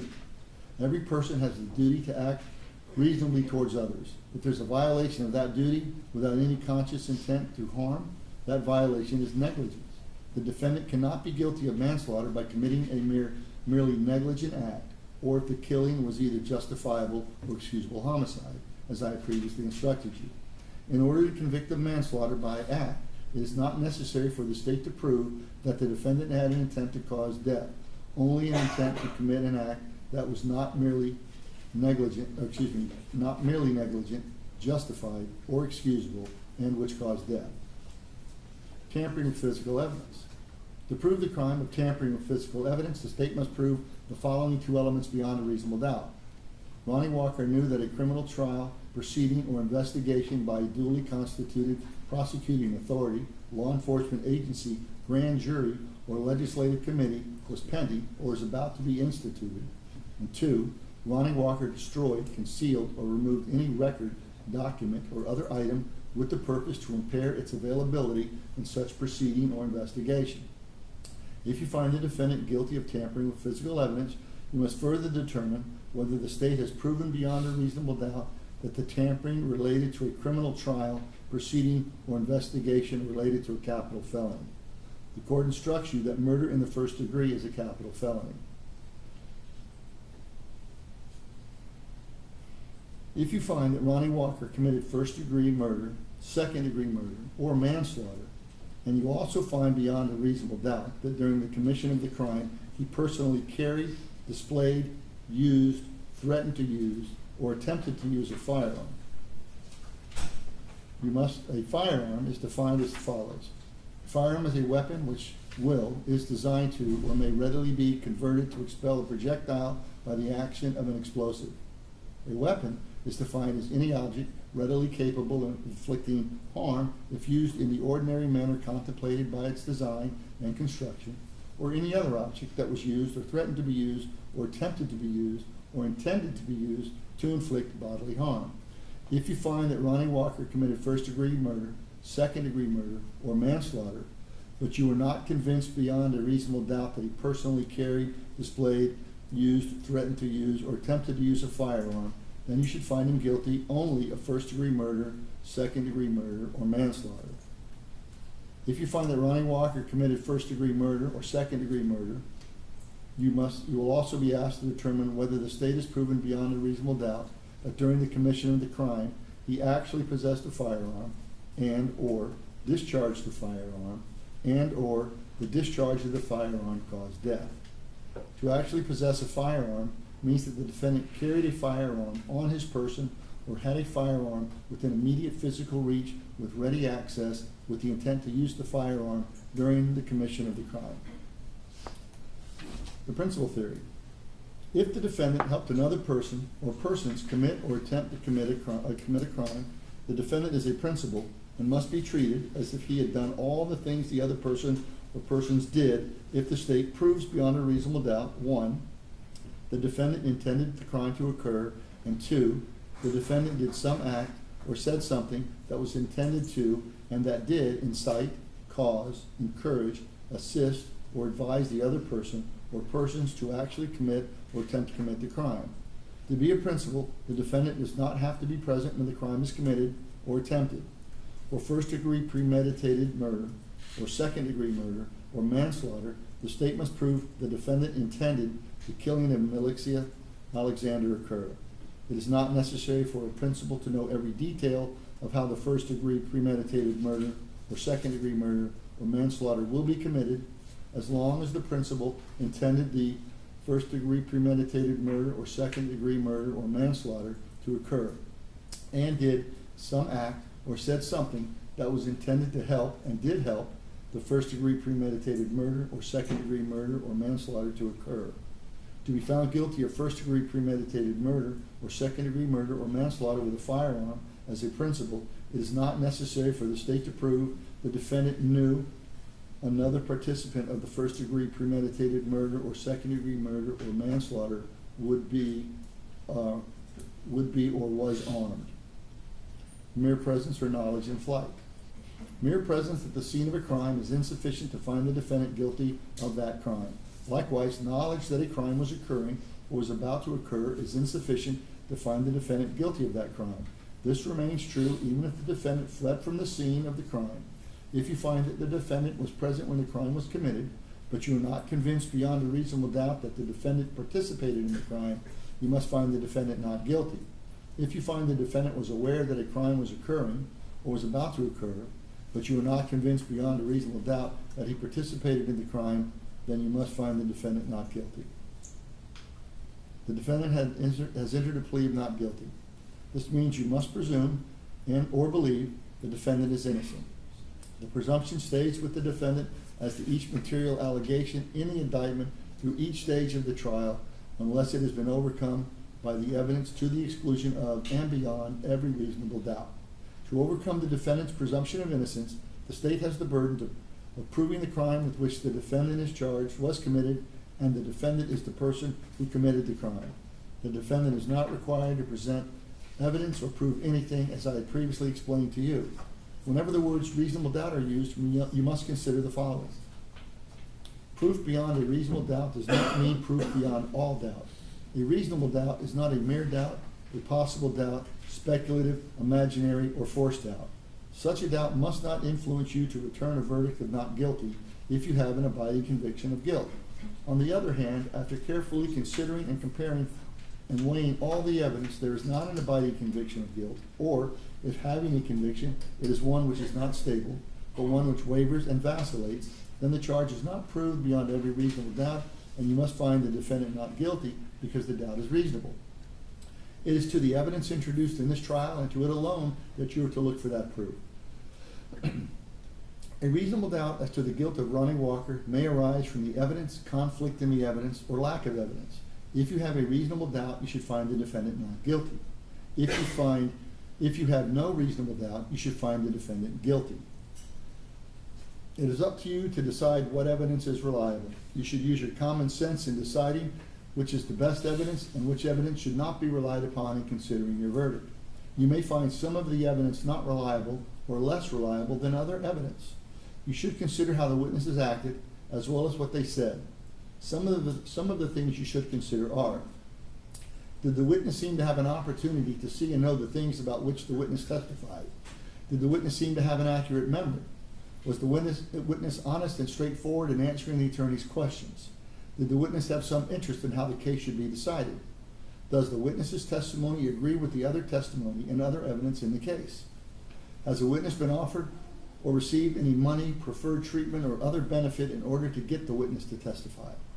Has any pressure or threat been used against the witness that affected the truth of the witness's testimony? Did the witness at some other time make a statement that is inconsistent with the testimony that he or she gave in court?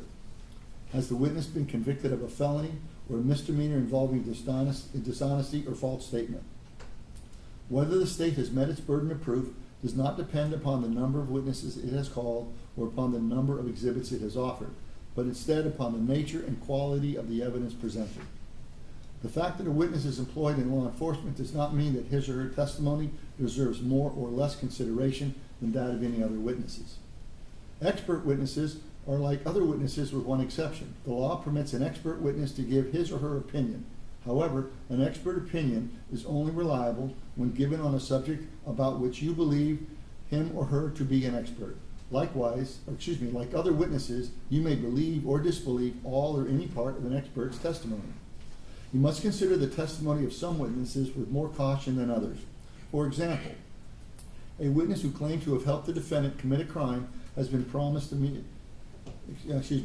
witness who claims to have helped the defendant commit a crime has been promised immunity from prosecution, hopes to gain more favorable treatment in his own case, may have a reason to make a false statement in order to strike a good bargain with the state. This is particularly true when there is no other evidence tending to agree with what the witness said about the defendant. So when a witness of that kind may be entirely truthful when testifying, you should consider the testimony with more caution than the testimony of other witnesses. However, if the testimony of such a witness convinces you beyond a reasonable doubt of the defendant's guilt, or other evidence in the case does so, then you should find the defendant guilty. It is entirely proper for a lawyer to talk to a witness about what testimony the witness would give if called to the courtroom. The witness should not be discredited by talking to a lawyer about his or her testimony. You may rely upon your own conclusions about the credibility of any witness. A juror may believe or disbelieve all or any part of the evidence or the testimony of any witness. The Constitution requires the state to prove its accusations against the defendant. It is not necessary for the defendant to disprove anything, nor is the defendant required to prove his innocence. It is up to the state to prove the defendant's guilt by evidence. The defendant exercised a fundamental right by choosing not to be a witness in this case. You must not view this as an admission of guilt or be influenced in any way by his decision. No juror should ever be concerned that the defendant did or did not take the witness stand to give testimony in the case. A statement claimed to have been made by the defendant outside of the court has been placed before you. Such a statement should always be considered with caution and weighed with great care to make certain that it was freely and voluntarily made. Therefore, you must determine from the evidence that the defendant's alleged statement was knowingly, voluntarily, and freely made. In making this determination, you should consider the total circumstances, including, but not limited to, whether when the defendant made the statement had he been threatened in order to get him to make it, and whether anyone had promised him anything in order to get him to make it. If you conclude the defendant's out-of-court statement was not freely and voluntarily made, you should disregard it. There are some general, These are some general rules which apply to your discussions. You must follow these rules in order to return a lawful verdict. You must follow the law as it is set out in these instructions. If you fail to follow the law, your verdict will be a miscarriage of justice. There is no reason for failing to follow the law in this case. All of us are depending on you to make a wise and legal decision in this matter. This case must be decided only upon the evidence that you have heard from the testimony of the witnesses and have seen in the form of exhibits and evidence and these instructions. This case must not be decided for or against anyone because you feel sorry for anyone or are angry at anyone. Remember, the lawyers are not on trial. Your feelings about them should not influence your decision in this case. Whatever verdict you render must be unanimous. That is, each juror must agree to the same verdict.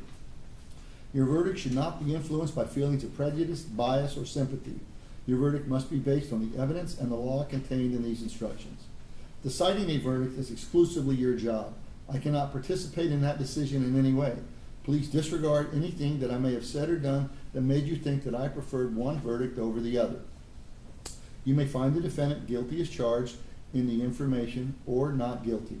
If you return a verdict of guilty, it should be for the highest offense which has been proven beyond a reasonable doubt. If you find that no offense has been proven beyond a reasonable doubt, then of course your verdict should be not guilty. It must be not guilty. A separate crime is charged in each count of the charging document, and although they have been tried together, each crime and the evidence applicable to it must be considered separately and a separate verdict form returned as to each. A finding of guilt or not guilty as to one crime must not necessarily affect your verdict as to any other crime charged. The verdict must be unanimous, that is, all of you must agree to the same verdict. Only one verdict may be returned as to the crime charged. The verdict must be in writing, and for your convenience, the necessary verdict form has been prepared, and it is as follows. And you're going to have all these instructions when you go back. We, the jury, find as follows as to count one, and there are 4 letters. You will choose only one letter, A, B, C, or D, and answer all the associated questions with each letter.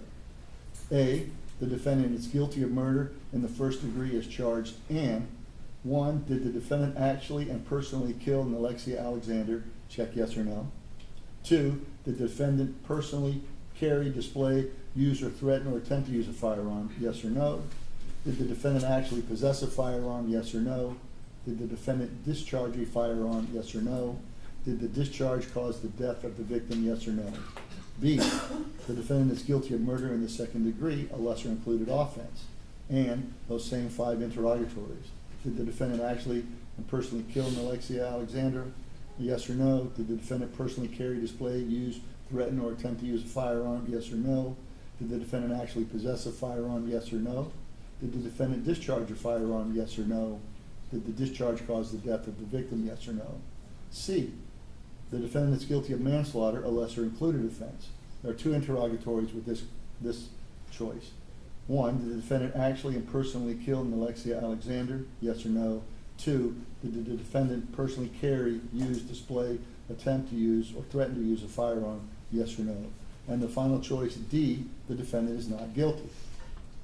We, the jury, find as to count 2. Check only 1 letter. There are 2 letters here, A and B, and any associated questions. So A, the defendant is guilty of tampering with physical evidence as charged, and 1 interrogatory. Was the defendant related to a criminal trial proceeding or investigation of a capital felony? Yes or no? B, the defendant is not guilty. So say we all, on whatever day your verdict comes in on, you write the date in, then there's a signature block for the foreperson of the jury to sign and print their name and return that at the appropriate time. So the first thing you're going to do, let me get to the right page here. Well, in just a few minutes, you're going to be taken back to the jury room by one of the court deputies. And the first thing you should do is choose the foreperson, which I previously mentioned, who will preside over your deliberations. The foreperson should see to it that your discussions are carried on in an organized way and that everyone has a fair chance to be heard. It's the foreperson's job to sign and date the verdict form when all of you have agreed on a verdict and to bring that verdict form back to the courtroom when you return. During your deliberations, jurors must communicate about this case only with one another and only when all jurors are present in the jury room. If a juror uses the restroom, the deliberation should stop until that juror returns. You're not to communicate with any person outside the jury about this case, and until you've reached a verdict, you must not talk about this case in person or through the telephone, writing, use of electronic communication such as email or any other means. Do not contact anyone to assist you during deliberations. These communication rules apply until I discharge you at the end of the case. If you become aware of any violation of these instructions or any other instruction that I've given in this case, you must tell me by giving a note to one of the court deputies. Many of you have cell phones, tablets, laptops, or other electronic devices here in the courtroom, and the rules do not allow you to bring those phones or devices, those electronic devices, into the jury room. So kindly leave those devices on your seats where they will be guarded by the court deputies while you deliberate. If you need to communicate with me, send a note through one of the deputies. If you voted, do not disclose the actual vote in that note. If you have a question, I'll talk to the attorneys first before I answer, so it might take some time. You may continue your deliberations while you wait for my answer. I will answer any questions, if I can, in writing or orally here in open court. During the trial, items were received into evidence as exhibits. You may examine whatever evidence and exhibits you think will help you in your deliberations. These exhibits will be sent into the jury room with you when you begin to deliberate. In closing, let me remind you that it is important that you follow the law spelled out in these instructions in deciding your verdict. There are no other laws that apply to this case, and even if you do not like the laws, they must still be applied. You must use them. For more than 2 centuries, we have lived by the Constitution and the law. No juror has a right to violate the rules we all share. So, jurors number 13, 14, and 15, if you will remain seated, I'm going to send jurors 1 through 12 back into the jury room. Can we approach for you? Sure.